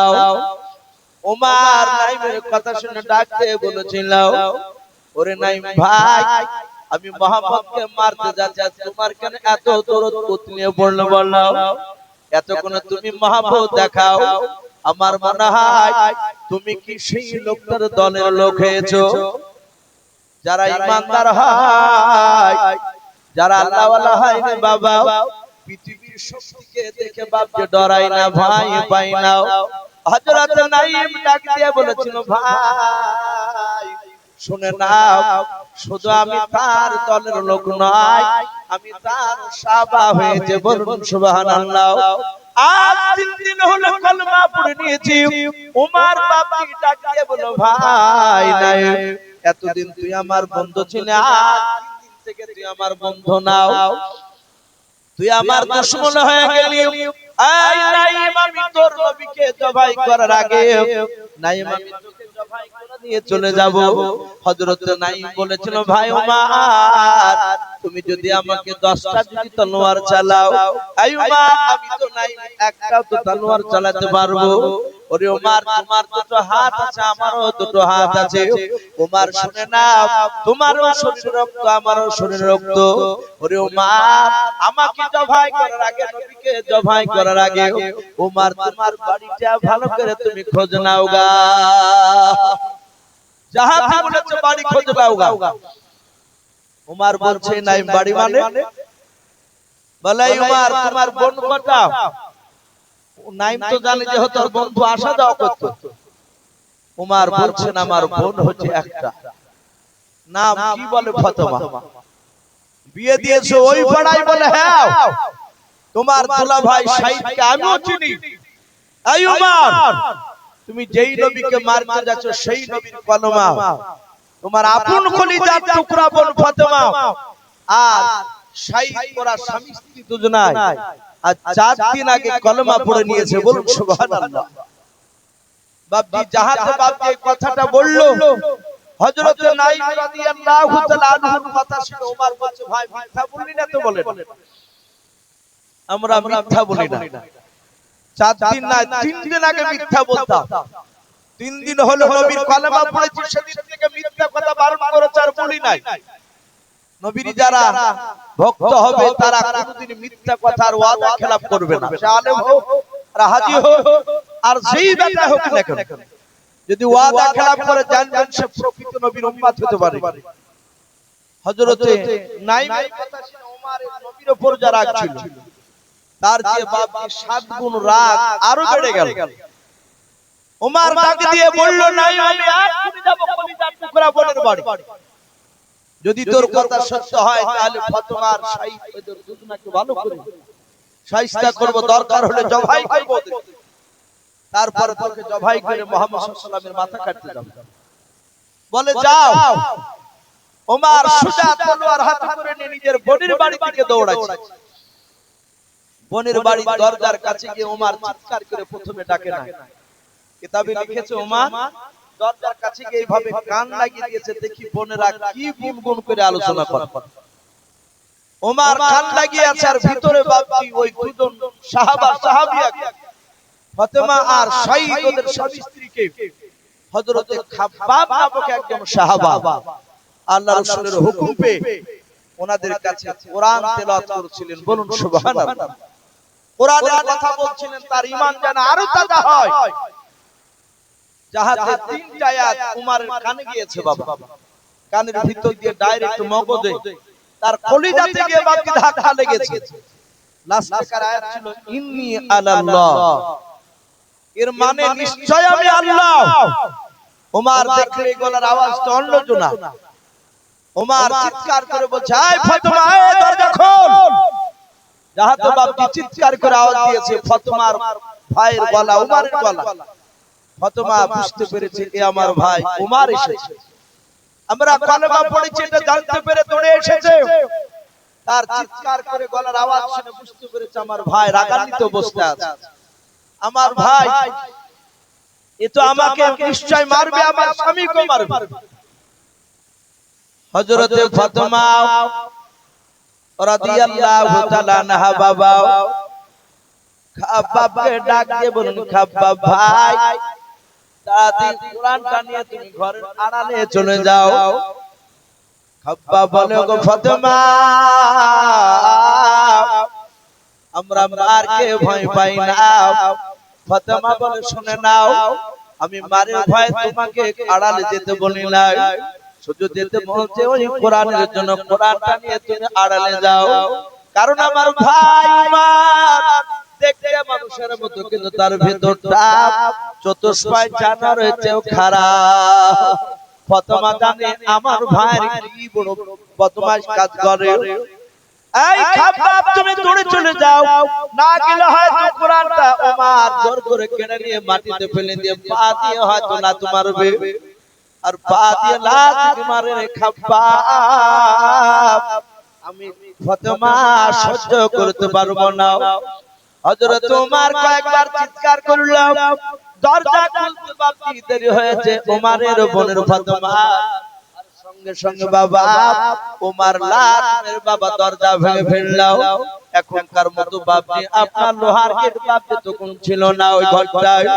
দরজা ভেঙে ফেললো, দরজা ভেঙে ফেলে ঘরে প্রবেশ করে দেখে বাবা ফাতেমা ডান পাশে নাই বাম পাশে দাঁড়িয়ে, সামনে বাবা ডান দিকে ফাতেমার বাপের স্বামী শাহিদ দাঁড়িয়ে। ওমর ডান হাতে তলোয়ার নিয়ে দৌড়ে গিয়ে বাপকে নিজের তোলা ভাই শাহিদের দাড়িখানা বাপকে ধরে ফেললো। দাড়িখানা বাপকে ধরার পর দাড়িখানা ধরে চিৎকার করে ওমর বলে, ভাই শুনলাম তুমি নাকি আমাদের দুশমন মুহাম্মদ সাল্লাল্লাহু আলাইহি ওয়াসাল্লামের কলমা পড়ে নিয়েছো। হযরত শাহিদ বলে, ভাই ওমর ঠিক শুনেছো, শুধু আমি একাই নাই, তোমার বোন ফাতেমাও কলমা পড়ে নিয়েছে। আমরা স্বামী স্ত্রী দুজনাই ঈমান নিয়ে চলে এসেছি। যাহাতে বললাম আর আমার রাগে থাকতে না পেরে রে বাবা দাড়িখানা বাবা দিয়ে ধরে ঝটকা টান মেরে উঠানে ফেলে দিল, আগুনেতে ফেলে দিল। হযরত ওমর বাপকে যাহাতে টান মেরেছে, যেহেতু তার দুই হাতে বাবা 50টা যুবকের শক্তি আল্লাহ একাই দান করেছিলেন। ওমরের দুলো ভাই বাবা চিৎকারে পড়ে গেল। ওমর বাগের মতো ঝাঁপ দিয়ে নিজের দুলা ভাই শাহিদের বুকের উপর বাপকে দাঁড়িয়ে গিয়া পা দিয়ে লাথ মারে আর বলে, শাহিদ রে এখনো সময় আছে, কলমা ছেড়ে দে, নবীকে ভুলে যাও। আমাদের বাপ দাদা ধর্মে চলে আই। শাহিদ কাদের বলেন, ভাই মারতে মারতে যদি মেরে দাও, জবাই করে দাও, এই কলিজার ভেতর থেকে আল্লাহর নবীকে ছাড়তে পারবো না। বলুন সুবহানাল্লাহ। যারা ঈমানদার হয়, ঈমানদার আল্লাহওয়ালা মানুষকে বাবা যত আঘাত করবে, যত বাত ব্যথা দেবে, তত ঈমানের ভোল্টেজ বাপকে বেড়ে যায়। বলুন সুবহানাল্লাহ। আল্লাহ রাসূলের বাপকে সাহাবা হযরত আপনার শাহিদ ডাক দিয়া বলেন, ভাই ওমর মারতে মারতে যদি জবাই করে দাও, তবু শুনে না মা ছাড়তে রাজি হব না। ওমরকে বাপজি এত মার মারতে লাগলো, লাত মারে, মুখে মারে, তলোয়ারের উল্টো পিঠ দিয়ে আঘাত করে। দেখে শাহিদের বাবার শরীর দিয়ে রক্ত বেরোতে যায়, বেরিয়ে পড়ল, মুখ দিয়ে রক্ত বেরে যায়। মুখে যখন লাত মারে, হযরত ফাতেমা দাঁড়িয়ে দেখলো, আরে আমার স্বামীকে আর আমার ভাই বেঁচে রাখবে না। হযরত ফাতেমা আর থাকতে পারলো না বাবা। ফাতেমা দৌড়ে গিয়ে নিজের স্বামীর বুকের উপর শুয়ে পড়ল, ডাক দিয়ে বলল, ভাই আমি তোমার কলিজার টুকরা বোন, ভাই আমার স্বামীকে ছেড়ে দাও, আমার স্বামীর বদলে তুমি আমাকে মারো। উমারের দিলটা বাপকে পাথরের মতো নরম নাই, পাথরের মতো বাবা শক্ত হয়ে বাপকে ছিল, দিলটা নরম হয়নি। সঙ্গে সঙ্গে বাবা উমার তার বোনের উপর রেগে গিয়া বোনের মাথার চুলগুলো বাবা দিয়ে খামচা মেরে ধরে বাবা টান মেরে বাপকে ফেলে দিল। হযরত ফাতেমা চিৎকারে পড়ে গেল।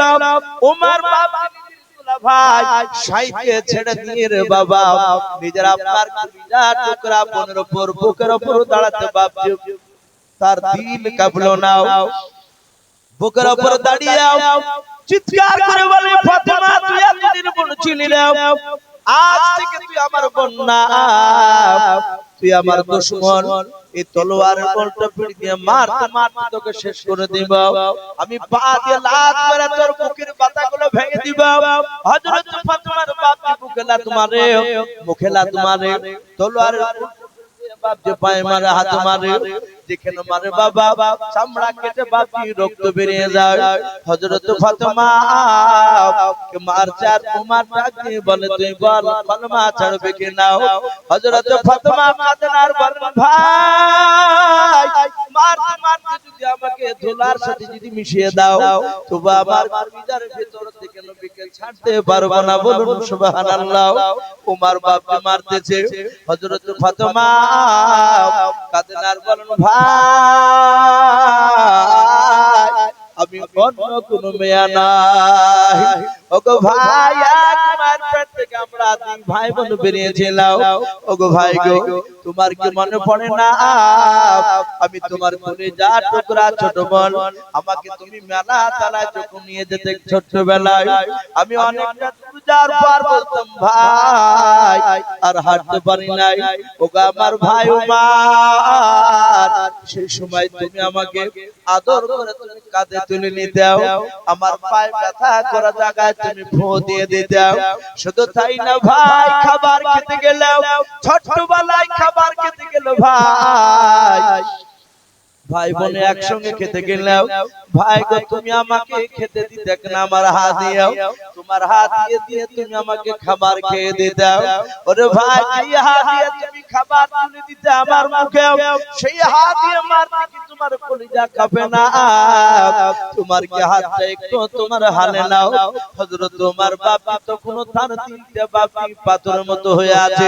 হযরত ওমর একবার শুধু বল ভাই ওগো বোন ফাতেমা একবার শুধু আমার কাছে তুমি দানের ভিক্ষা চাও, আমি তোমাকে ছেড়ে দেব, কলমা না ছাড়লে কোনো অসুবিধা নাই।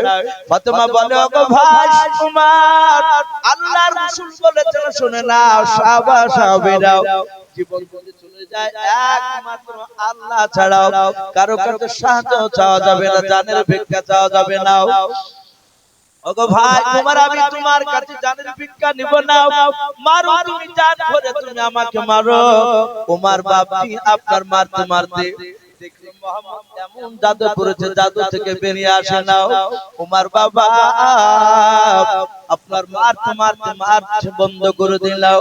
ওমর পাশে দাঁড়িয়ে ভাইয়ের দিকে তাকায়, দুলা ভাই বাপজি রক্তাক্ত শরীর নিয়ে বাপজি কান্না করতেছে। ফাতেমা বাপজি পড়ে আছে কাদার বলো ভাই আর তুমি মারো জান ধরে তুমি মারো তোমার বোনকে।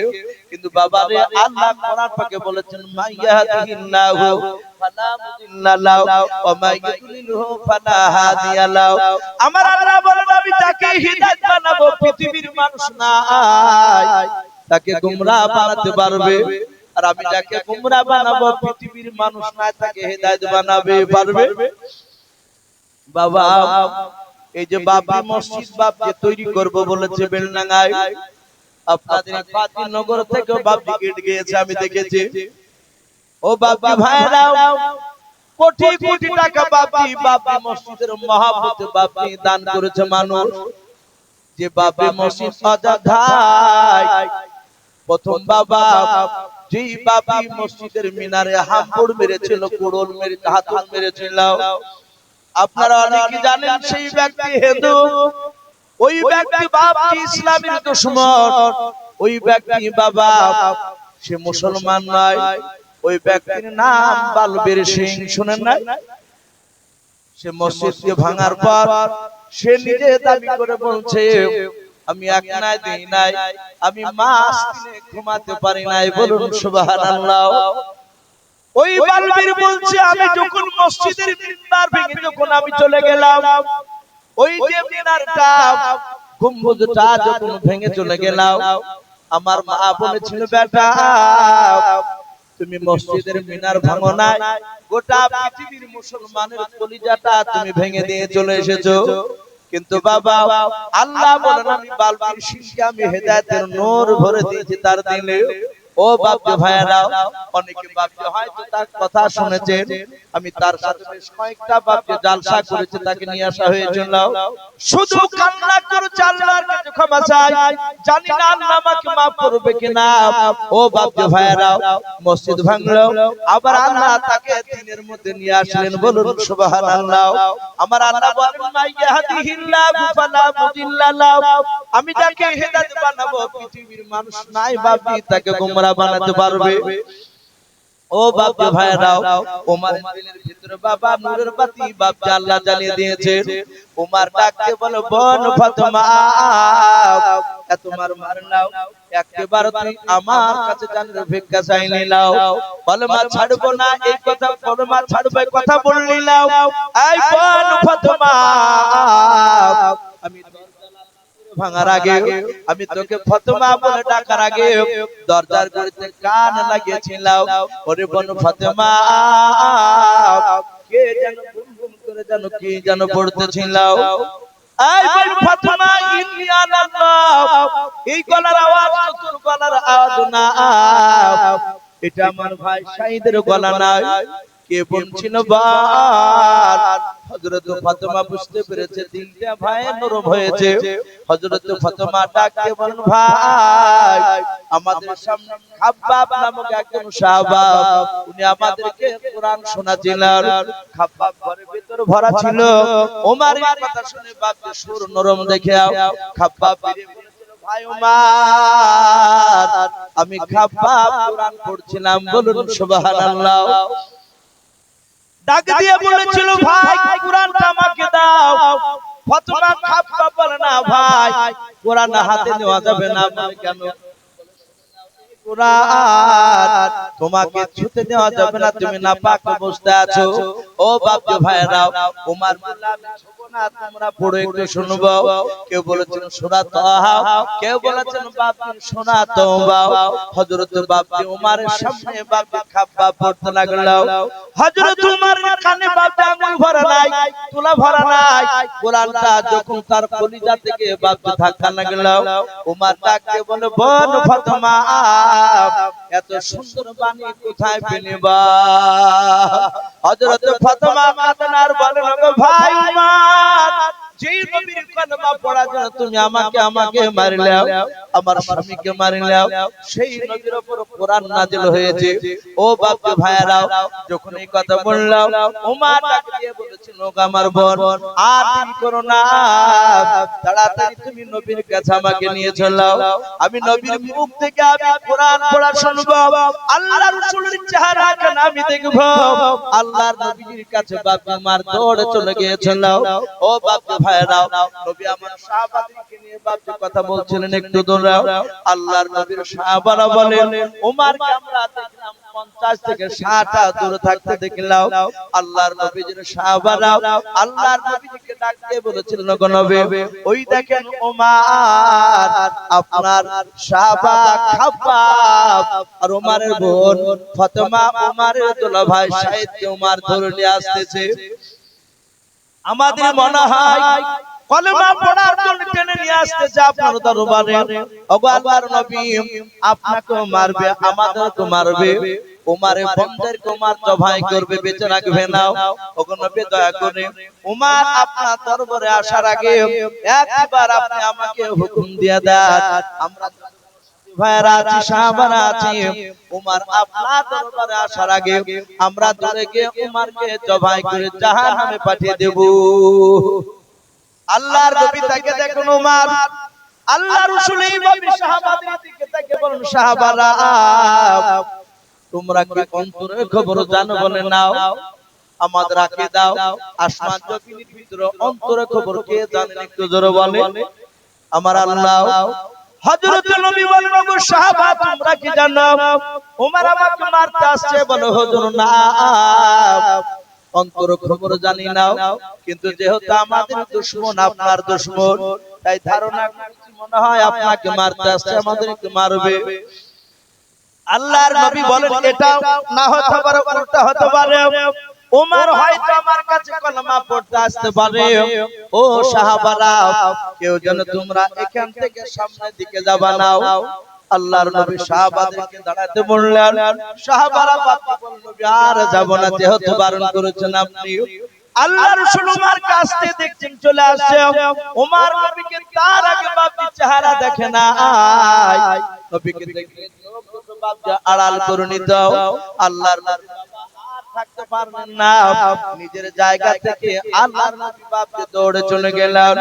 ওমরের কাছে যাওয়ার পর বিশ্ব নবী দরদি নবী জনাব মুহাম্মদ রাসূলুল্লাহ সাল্লাল্লাহু তাআলা আলাইহি ওয়াসাল্লাম নবী আমার দৌড়ে গিয়ে ওমরের কলার খানা বাপকে এভাবে চেপে ধরলেন। ধরার পর ওমর বাপকে দাঁড়িয়ে গেল। আল্লাহর নবী কলারটা এইভাবে নড়াচ্ছেন আর বলেন, ওমর আর কতদিন পাগলামি করবে বলুন সুবহানাল্লাহ।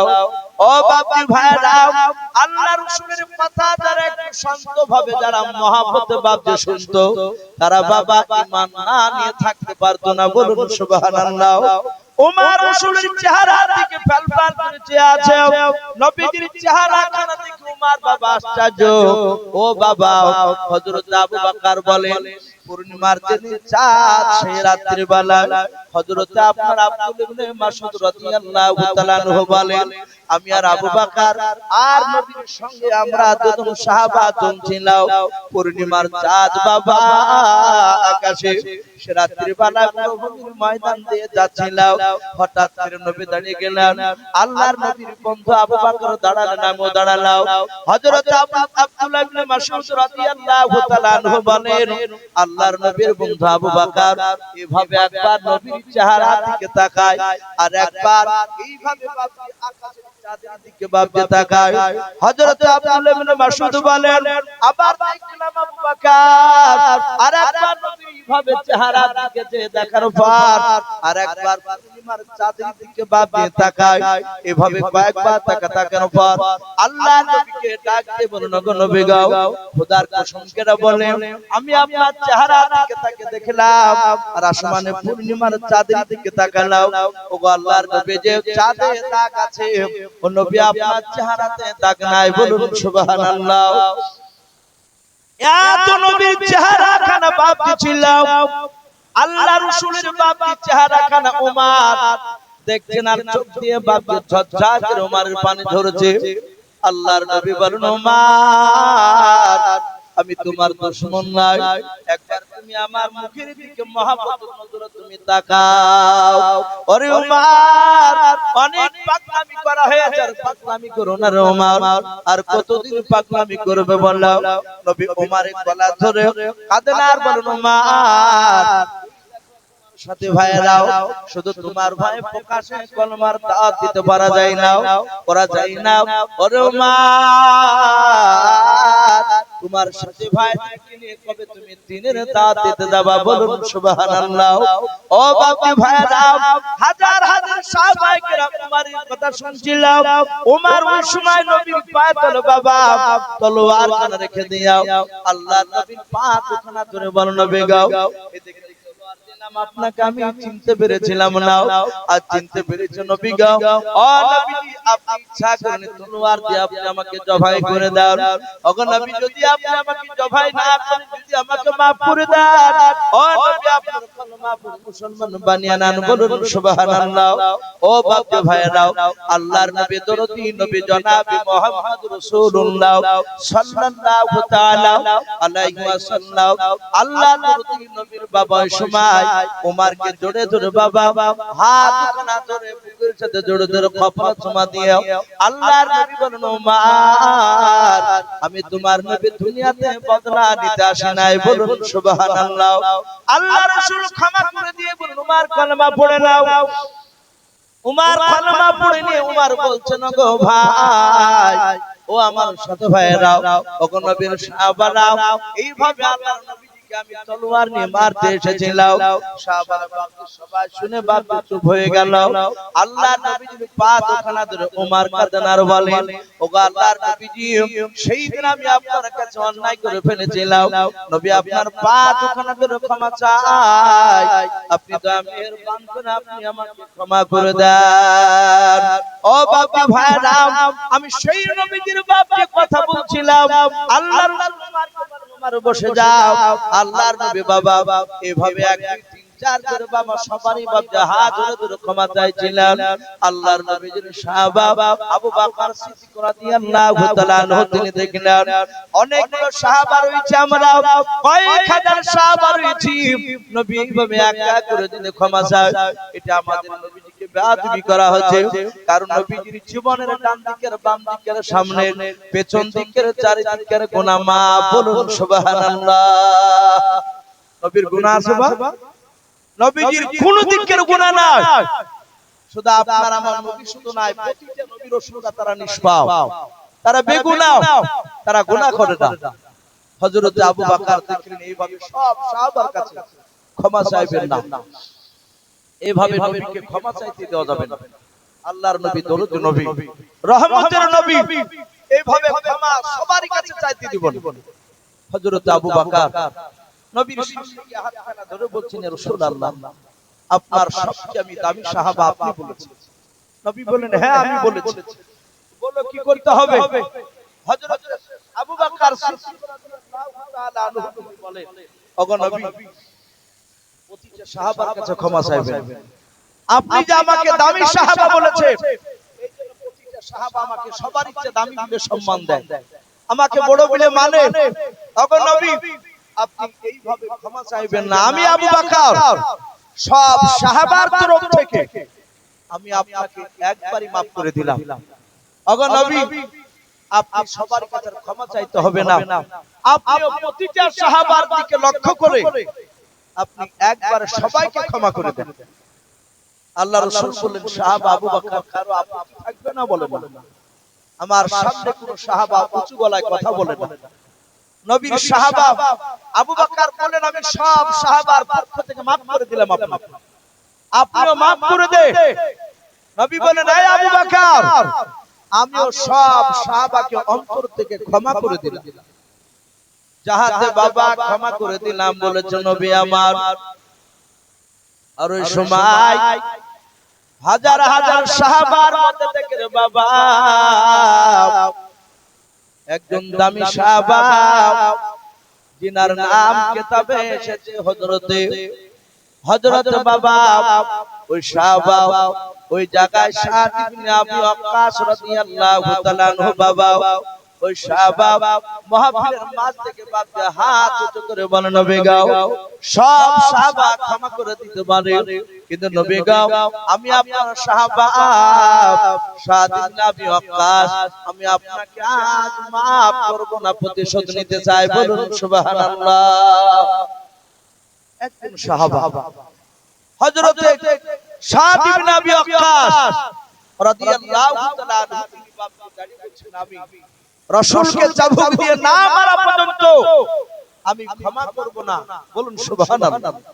ভাই আমার বলার উদ্দেশ্য এই যে আল্লাহর দরুদ নবী, রহমতের নবীর বাপকে গুনাহ আছে, জোরে কথা বলে, নবীর গুনাহ নাই, অথচ নবী জানেন কিয়ামতের ময়দানে বাপটি সেদিন বাপকে আটকা পড়ে যাব আমরা, আমিও রাসূল আটকা পড়ে যাব যদি আমি তাদের কাছ থেকে ক্ষমা না চাইতে পারি। বাপজি সাবধান হয়ে যাবে। সারা পৃথিবীর দরুদি নবী যদি বাপজি সাহাবার কাছে maaf চায়, আমাদের maaf চাওয়া লাগবে লাগবে একটু কথা বলো। প্রতিটা মানুষের কাছে বাপজি আমাদের ক্ষমা চাওয়া দরকার। বাপজি হাদিসে পাওয়া যায়, যারা দুনিয়ার বুকে বাপজি নবী বলেছেন, ওগো আবু বকর তুমি জান্নাতি, ওগো ওসমান গনি তুমি জান্নাতি, ওগো হযরত ফাতেমা জোহরা রাদিয়াল্লাহু তাআলা আনহুমা আজমাইন তুমিও জান্নাতি। অথচ বাপজি তারা মৃত্যুর আগে কবর থেকে বাপজি কাঁদতে। আপনারা সকলেই জানেন হযরত খাদিজাতুল কুবরা রাদিয়াল্লাহু তাআলা আনহা বিশ্ব নবীর বাপজি অর্ধাঙ্গিনী বিবি, এই খাদিজাতুল কুবরা তিনি জান্নাতি না জাহান্নামী? একটু কথা বলেন বা। তিনি জান্নাতি। দুনিয়ার বুকে রাসূলুল্লাহ জিন্দা অবস্থায় 10 জন ব্যক্তিকে জান্নাতের খুশখবরি শুনিয়েছিলেন, তার মধ্যে বাপজি এই খাদিজাতুল কুবরা তিনিও একজন।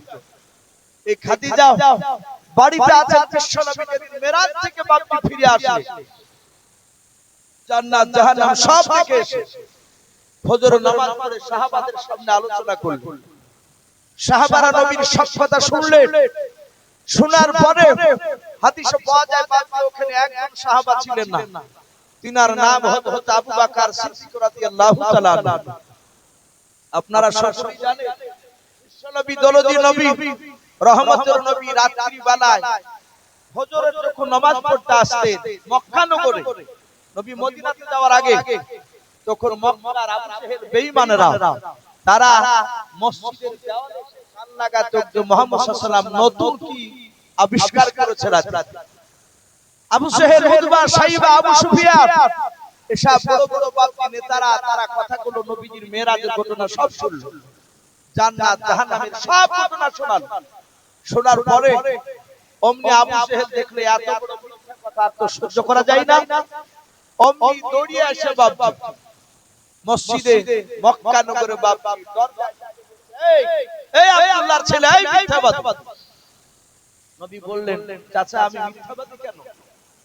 বলে আপনি যে মিরাজের কথা বললেন যে মক্কা থেকে ওই মসজিদে হারাম থেকে আপনি বাইতুল মুকাদ্দাসে গেলেন, এতটা রাস্তায় আর কাছে চলে গেলেন কেউ জানতে পারলো না। এই আপনার কি এই মক্কা থেকে যখন আপনি মসজিদে হারামে গেলেন, এই মসজিদে হারাম থেকে বাইতুল মুকাদ্দাসে যাওয়ার সময় মক্কার কোন লোকের সাথে দেখা হয়েছে? সঙ্গে সঙ্গে নবী বলেন হ্যাঁ। তার সাথে বলে বাইতুল মুকাদ্দাসের আগে আমি 12টা লোকের সাথে মক্কার সাথে দেখা হয়েছিল। বলুন সুবহানাল্লাহ। আবু জেহেল কোন বাড়ির লোক নাম করে দেন, নবী নাম করলে তাদের বাড়িতে খোঁজ নিয়ে দেখেছেন ওরা নাই, ওরা বাইতুল মুকাদ্দাসে নিয়ে গেছেন ব্যবসা করতে। বাপজি আমার সোনা লালেরা, আমার বিশ্ব নবী বলেন ওরা 14 দিন পর আসবে। খোঁজ নিয়ে দেখলো ওরা 14 দিন পরই এসেছে। তাও আবু জেহেল মানেনি। এত সত্য কথা বলার পরও বাপজি আমার সোনা লালেরা, আল্লাহর নবী জনাবে মুহাম্মদ রাসূলুল্লাহ সাল্লাল্লাহু তাআলা আলাইহি ওয়াসাল্লাম দরদি নবী বাপজি যখন ওই কথা বললেন, সঙ্গে সঙ্গে বাপজি এক নাই দুই নাই কিতাবে বলা হয়েছে আমার বিশ্ব নবী রহমতের দরদি নবী বন্ধু আবু বকর নাই। আবু জেহেল দেখলো এটা একটা সুবর্ণ সুযোগ, আমি আবু বকরের কাছে যাওয়ার পরে আমি এই মক্কা থেকে মদিনায় বাইতুল মুকাদ্দাসে যাওয়ার এক কথা মিরাজের ঘটনা সব শোনাবো। আমার মনে হয় আবু বকর মানবে না, আর আবু বকর যদি বলে যে হ্যাঁ এটা হতে পারে না, তাহলে কমসে কম আবু বকরের ঈমানটা ধ্বংস করা যাবে। আবু জেহেল, উতবা, সাইবা, সুজা বাপজি চলে গিয়েছে। আবু বকর বলছেন ভাই আবু বকর আমরা তো মিথ্যাবাদী তোমরা জানো, কিন্তু আজ যে কথাটা বলবে এটা মিথ্যা কথা নয়। আমরা এক্ষুনি ফজর নামাজের পর শুনে আসলাম তোমার নবী তো কাবুল তাবুল বকছে। বলে কি? বলে তিনি মসজিদে হারাম থেকে বাইতুল মুকাদ্দাস এক রাতে যাওয়া সম্ভব? সত্য প্রকাশমান পাড়ি দিয়ে আবার চলে আসলো, কেউ জানতে পারলো না। এটা কি বিশ্বাস হয়? আবু বকর বললেন এই কথা কে বলেছে? বলে তোমার নবী, তোমার নবী। আমার বিশ্ব নবীর বন্ধু আবু বকর বললেন ভাই আবু জেহেল শোনো, সত্যি যদি এই কথাগুলো যদি আল্লাহ রাসূল জবান দিয়ে যদি বের করে, আমি তার বন্ধু আবু বকর আমি সত্য বলে মেনে নিলাম। জোরে বলুন সুবহানাল্লাহ। আবু জেহেল দেখলো এরও ঈমান পারা গেল না। আবু বকর সিদ্দিক রাদিয়াল্লাহু তাআলা আনহু বাবা সোজা দৌড়ে গিয়ে নবীর কাছে গিয়ে বলেন নবী গাও আজকে ফজরের নামাজ আমি আসতে পারি না, একটু বেকায়দা একটু কারণে। ও নবীজি আপনি এই কথাগুলো কি বলেছেন? মসজিদে হারাম থেকে আপনি বাইতুল মুকাদ্দাসে বোরাকে চেপে গিয়েছিলেন, ওখানে বোরাকটা বেঁধে রেখে ও নবীজি আপনার কাছে নাকি সিঁড়ি এসেছিল, তাতে চেপে আপনি 7টা আসমান পার হয়ে সিদরাতুল মুনতাহায় গিয়েছেন। ওখানে নাকি রফরাফ নামক একটা যানবাহনে চাপলেন, আল্লাহর আরশ আযমে গিয়েছিলেন, জান্নাত জাহান্নাম থেকে আপনি দেখে এসেছেন। আল্লাহর নবী বলেন রে আমার আবু বকর এই কথাগুলোকে তুমি বিশ্বাস করো না। বন্ধু আপনার মুখ দিয়ে কথা বেরোলে, আমি আবু জেহেল যাকে বলেছি এটা নবীর মুখ দিয়ে বেরোলে এটা বারহাক সত্য। বলুন সুবহানাল্লাহ। ও বাবা ভাইরা, আল্লাহ রাসূল আর থাকতে পারলেন না, আবু বকরকে বুকের সাথে জড়িয়ে ধরলেন, ডাক দিয়ে বলেন আবু বকর এত বিশ্বাস করো আমাকে? বলে হ্যাঁ। আল্লাহর নবী বলেন আবু বকর আজ থেকে তোমার একটা টাইটেল বানিয়ে দিলাম, তোমার লাকাব বানিয়ে দিলাম, আজ থেকে তুমি সিদ্দিকে আকবর। বলুন সুবহানাল্লাহ।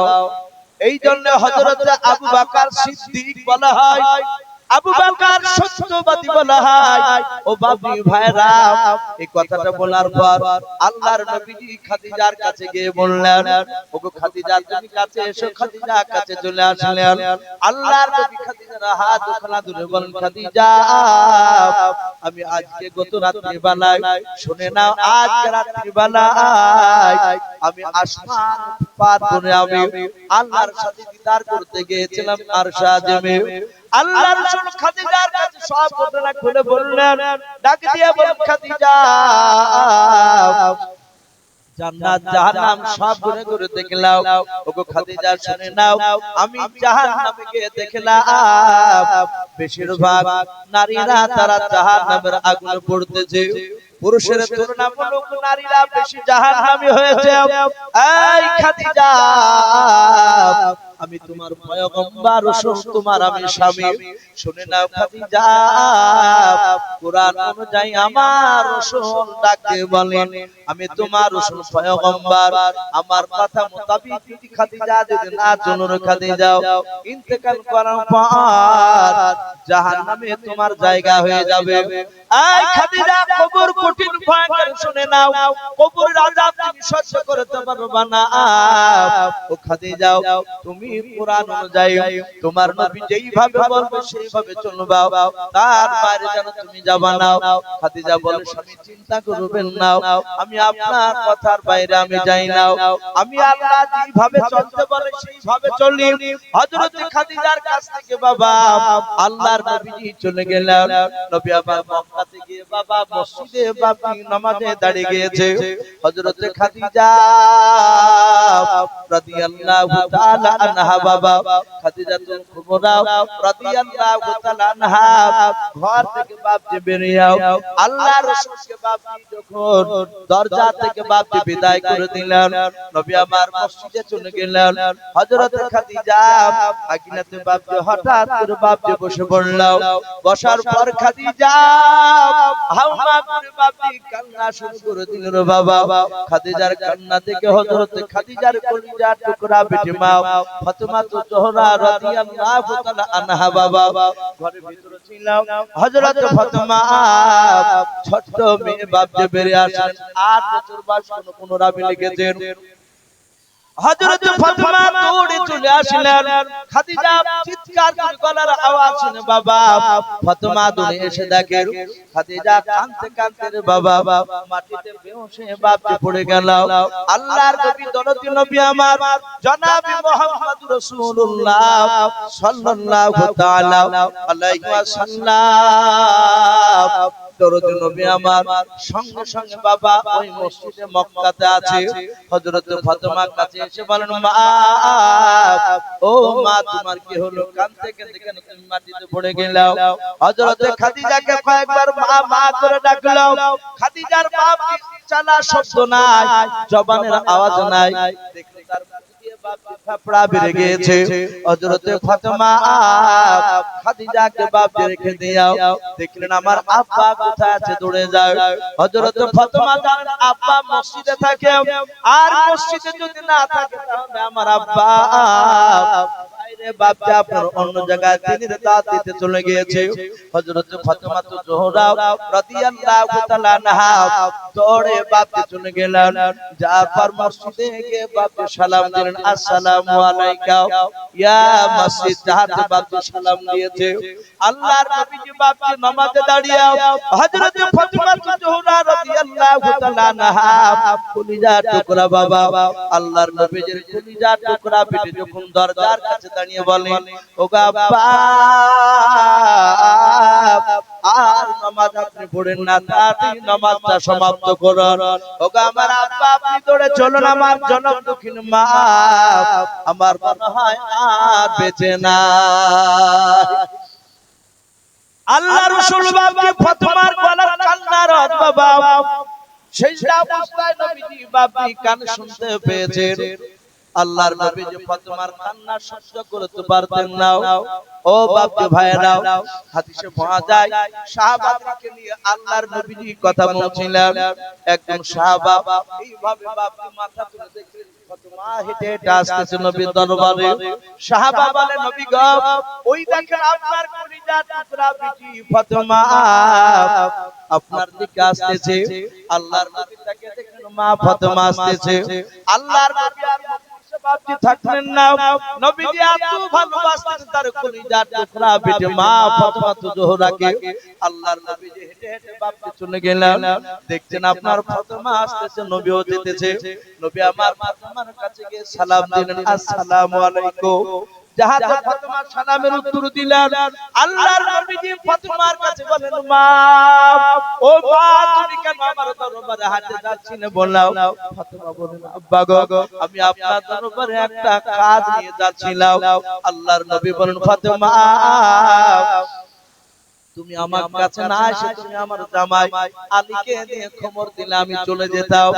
এই ফাতেমা তুমি বাড়ি যাও, হেঁটে হেঁটে দূর আসবা না, যাও আমি রাত্রি বেলায় আমি তোমার বাড়ি থেকে দেখা করে আসবো। বলুন সুবহানাল্লাহ। ও বাপজি ভাইরা, আল্লাহর নবীর সাহাবা রাবান দেখলাম ফাতেমাকে ঘুরে দিলেন, ফাতেমা চলে গেলেন। আল্লাহর নামাজ পড়ে আল্লাহর নবীজি ফাতেমাকে নয় আয়েশাকে ডাক দিয়ে বলল, গো আয়েশা আমার মা ফাতেমাকে একটু দেখা করে আসে। ও বাপজি ভাইরা, হাদিসের কিতাবে পাওয়া যায় আল্লাহর নবীজি ফাতেমাকে নাম ধরে বাপজি ডাকতেন না, বেশিরভাগ মা মা করে বাপজি ডাক দিতেন। আল্লাহর নবীজি রাত্রি বেলায় এশার নামাজ পড়ে যাচ্ছেন, রাত্রি বেলায় হযরত আলী রাদিয়াল্লাহু তাআলা আনহু বলেন, এরকম ঠান্ডা রাত্রি বেলায় আমি এশার নামাজ পড়ে গিয়ে বিছানায় শুয়ে গেছি, আমরা স্বামী স্ত্রী দুজনায়। আল্লাহর নবী আসলেন, সালাম দিলেন। আল্লাহর রাসূলের বাপজি আপনার বিটি ফাতেমা বিছানা থেকে বের হতে যাচ্ছেন, উঠতে যাচ্ছেন, আলী বাবা করে দাঁড়াতে যাচ্ছেন। আল্লাহর নবী বলেন, জামাই বিটি তোমরা ওঠো না, ওখানে শুয়ে থাকো। হযরত আলী বলেন, আমরা বসে পড়লাম।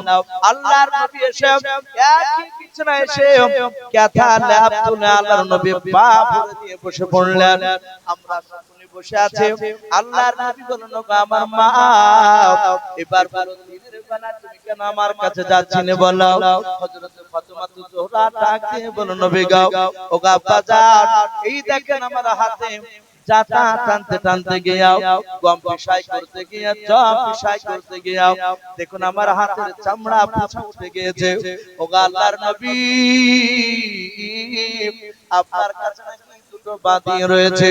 ওগো আব্বা জান, আপনার জামাই আমাকে বলেছে তোমার আব্বার কাছে গিয়ে একটা বাদি নিয়ে আসবা, কাজের মেয়ে নিয়ে আসলে তোমার আব্বা দিয়ে দেয়, ওই কাজের বাদিটা নিয়ে তুমি কাজ করলে তোমার অনেক উপকার হবে, তুমি অনেক আরাম পাবা। আল্লাহর নবী বলেন, ওগো আমার মা ফাতেমা আমি বাদি চেয়ে কি দামি জিনিস বলে দেব না? বলে আব্বা কেন দিবেন না বলুন, সেটা আমি নিয়ে নেব। আল্লাহর নবী বলেন, ওগো আমার মা ফাতেমা না না তুমি দাসী নিয়ে কাজ করাও না। ওগো আমার মা তুমি যে জান্নাতের সরদারনি রানী, বলুন সুবহানাল্লাহ। ডাক দিয়ে বলুন, ওগো মা সারাদিন কাজ করবা, নামাজ পড়বা, রাত্রি বেলায় এশার নামাজ পড় বিছানায় শুয়ে 33 বার আলহামদুলিল্লাহ, 33 বার সুবহানাল্লাহ পড়বা, আর 34 বার আল্লাহু আকবার পড়ে মা একটু ফু দিবা, দেখবা শুয়ে পড়লে তোমার সব শরীরের ব্যথাগুলো ভালো হয়ে যাবে। বলুন সুবহানাল্লাহ। এই মা তোমার বাতির যেটা দামি তুমি কিনবা না। ফাতেমার বাপ তারা জানতেন শুধু জান্নাত দিকে দখল করব, নেকি কি করে হবে বাবা, এই দিকে বাপ তারা প্রতিযোগিতা করতেন। ফাতেমা বলেন, আব্বা আর বাদি সাহেব না maaf করবেন। ও বাপজি ভাইরা, আর একটা ঘটনা বাপজি তার কিতাবে পাওয়া যায়। আল্লাহর রাসূল বাপজি ফাতেমার কান্না সহ্য করতে পারতেন না। হযরত ফাতেমা তাড়াতাড়ি চলুন মা, মনে হাত দুনিয়ার বুকে বেঁচে নাও। আল্লাহ ফাতেমা জোহরা রাদিয়াল্লাহু তাআলা আনহার গলার কান্নার আওয়াজ শুনতে বাপজি কষ্ট হতো, নবী আমার থাকতে পারতেন না। হাদিস শরীফে বাপজি নাই একটি জীবনীতে পাওয়া যায়, মা খাদিজাতুল কুবরা রাদিয়াল্লাহু তাআলা আনহার জীবনীতে এসেছে বাবা হযরত ফাতেমার বয়স তখন বাপজি মাত্র বাপজি 2.5 বছর। কত বছর? 2.5 বছর বাপজি বয়স। ওই সময় আল্লাহ রাসূল সাল্লাল্লাহু তাআলা আলাইহি ওয়াসাল্লাম কলমার দাওয়াত দিতে গিয়েছেন। ও বাপজি ভাইরা, মা ফাতেমা তো জোহরা হঠাৎ করে খাদিজার কাছে বাপজি একটা জিনিস নিয়ে ভান করেছে। বলে মা এটা দাও, বলে মা ওটা তো বাড়িতে নাই। বারবার ধরে বলেছেন ও গো মা ওটা আমাকে এখনই তুমি নিয়ে এসে দাও। ডাক দিয়া বলেন ওরে মা, এই ফাতেমা বিটি, তোমার আব্বা আসবে, তোমার আব্বাকে বলবো তোমার আব্বা নিয়ে এসে দেবে। ও বাপজি ভাইরা, কয়েকবার বাপজি বারবার চারজন বাপজি খাদিজাতুল কুবরা বিরক্ত হয়ে গেল, রাগে থাকতে না পেরে বাবা খাদিজা ঠাস করে বাপজি বাম গালে বাপজি থাপ্পড় লাগিয়ে দিয়েছে। 2.5 বছরের কলিজার টুকরা ফাতেমা জোহরা রাদিয়াল্লাহু তাআলা আনহা কাঁদেন আর বলেন মা তুমি আমাকে মারলাও, আমি আপনাকে বলবো আব্বা আসলে। হযরত মা ফাতেমা জোহরা বাড়ির দরজার দিকে দাঁড়িয়ে আছে, আমার আব্বা কখন আসবে, আমার আব্বা কখন আসবে। আমার নবীজি কলমার দাওয়াত দিয়ে যখন বাড়ি ফিরছিলেন, ওই সময় ফাতেমা জোহরা দরজার গুড়ি থেকে নবীকে দেখে বাবা আব্বা আব্বা করে কাঁদতে কাঁদতে চলে গেলেন। নবী আমার বুকের সাথে ফাতেমা 2.5 বছরের কলিজা টুকরা পেটে তুলে নিয়ে বলেন মা তুমি কেন কান্না করেছো মালা?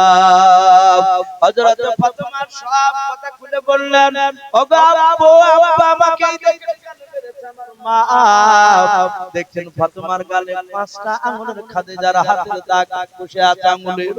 আল্লাহর নবীর কাছে যাওয়ার পর খাদিজাকে ডাকতে বলেন খাদিজা,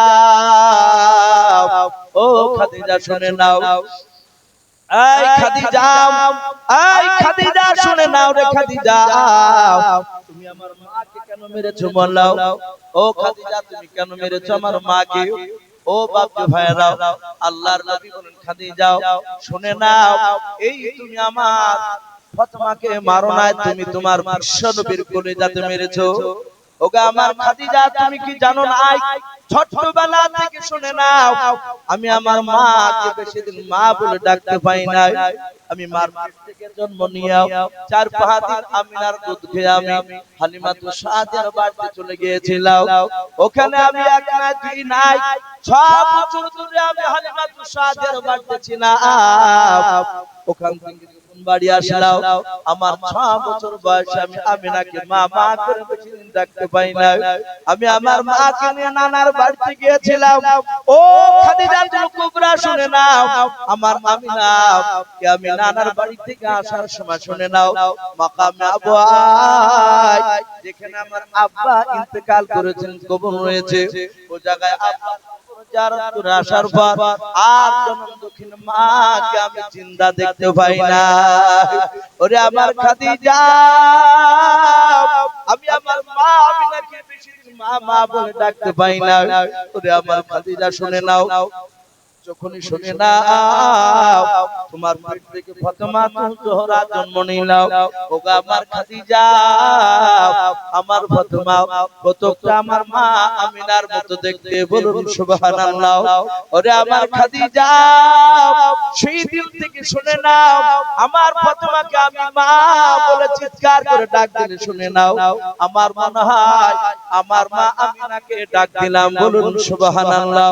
ওরে আমার খাদিজা, আর কোনদিন তুমি মারবা না। খাদিজা হাত জোর করে বলেছিল নবী গো বেয়াদবি করে ফেলেছি, অন্যায় করে ফেলেছি, ও নবী আপনি আমাকে ক্ষমা করে দেন। আপনার বেটি বারবার জিদ করেছিল, আমি রাগে থাকতে না পেরে থাপ্পড় মেরে দিয়েছিলাম। ও নবীজি শুনেন, খোদার কসম করে বলি আজ থেকে ওয়াদা করেছে আপনার মা ফাতেমার দিকে আমি মারা কোনদিনের কথা রাঙা করে আমি তাকাবো না, বলুন সুবহানাল্লাহ।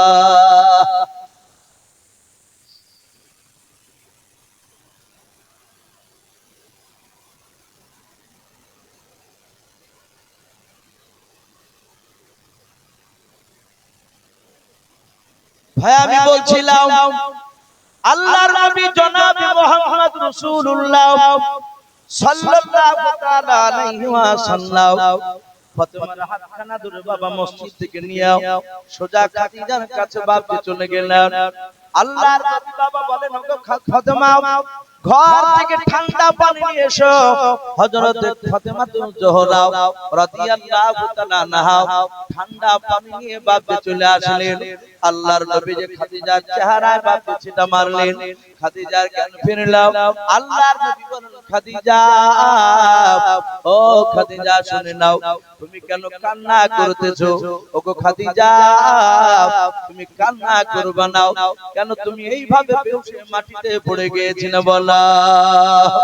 ভাই আপনারা উঠবেন না ভাই।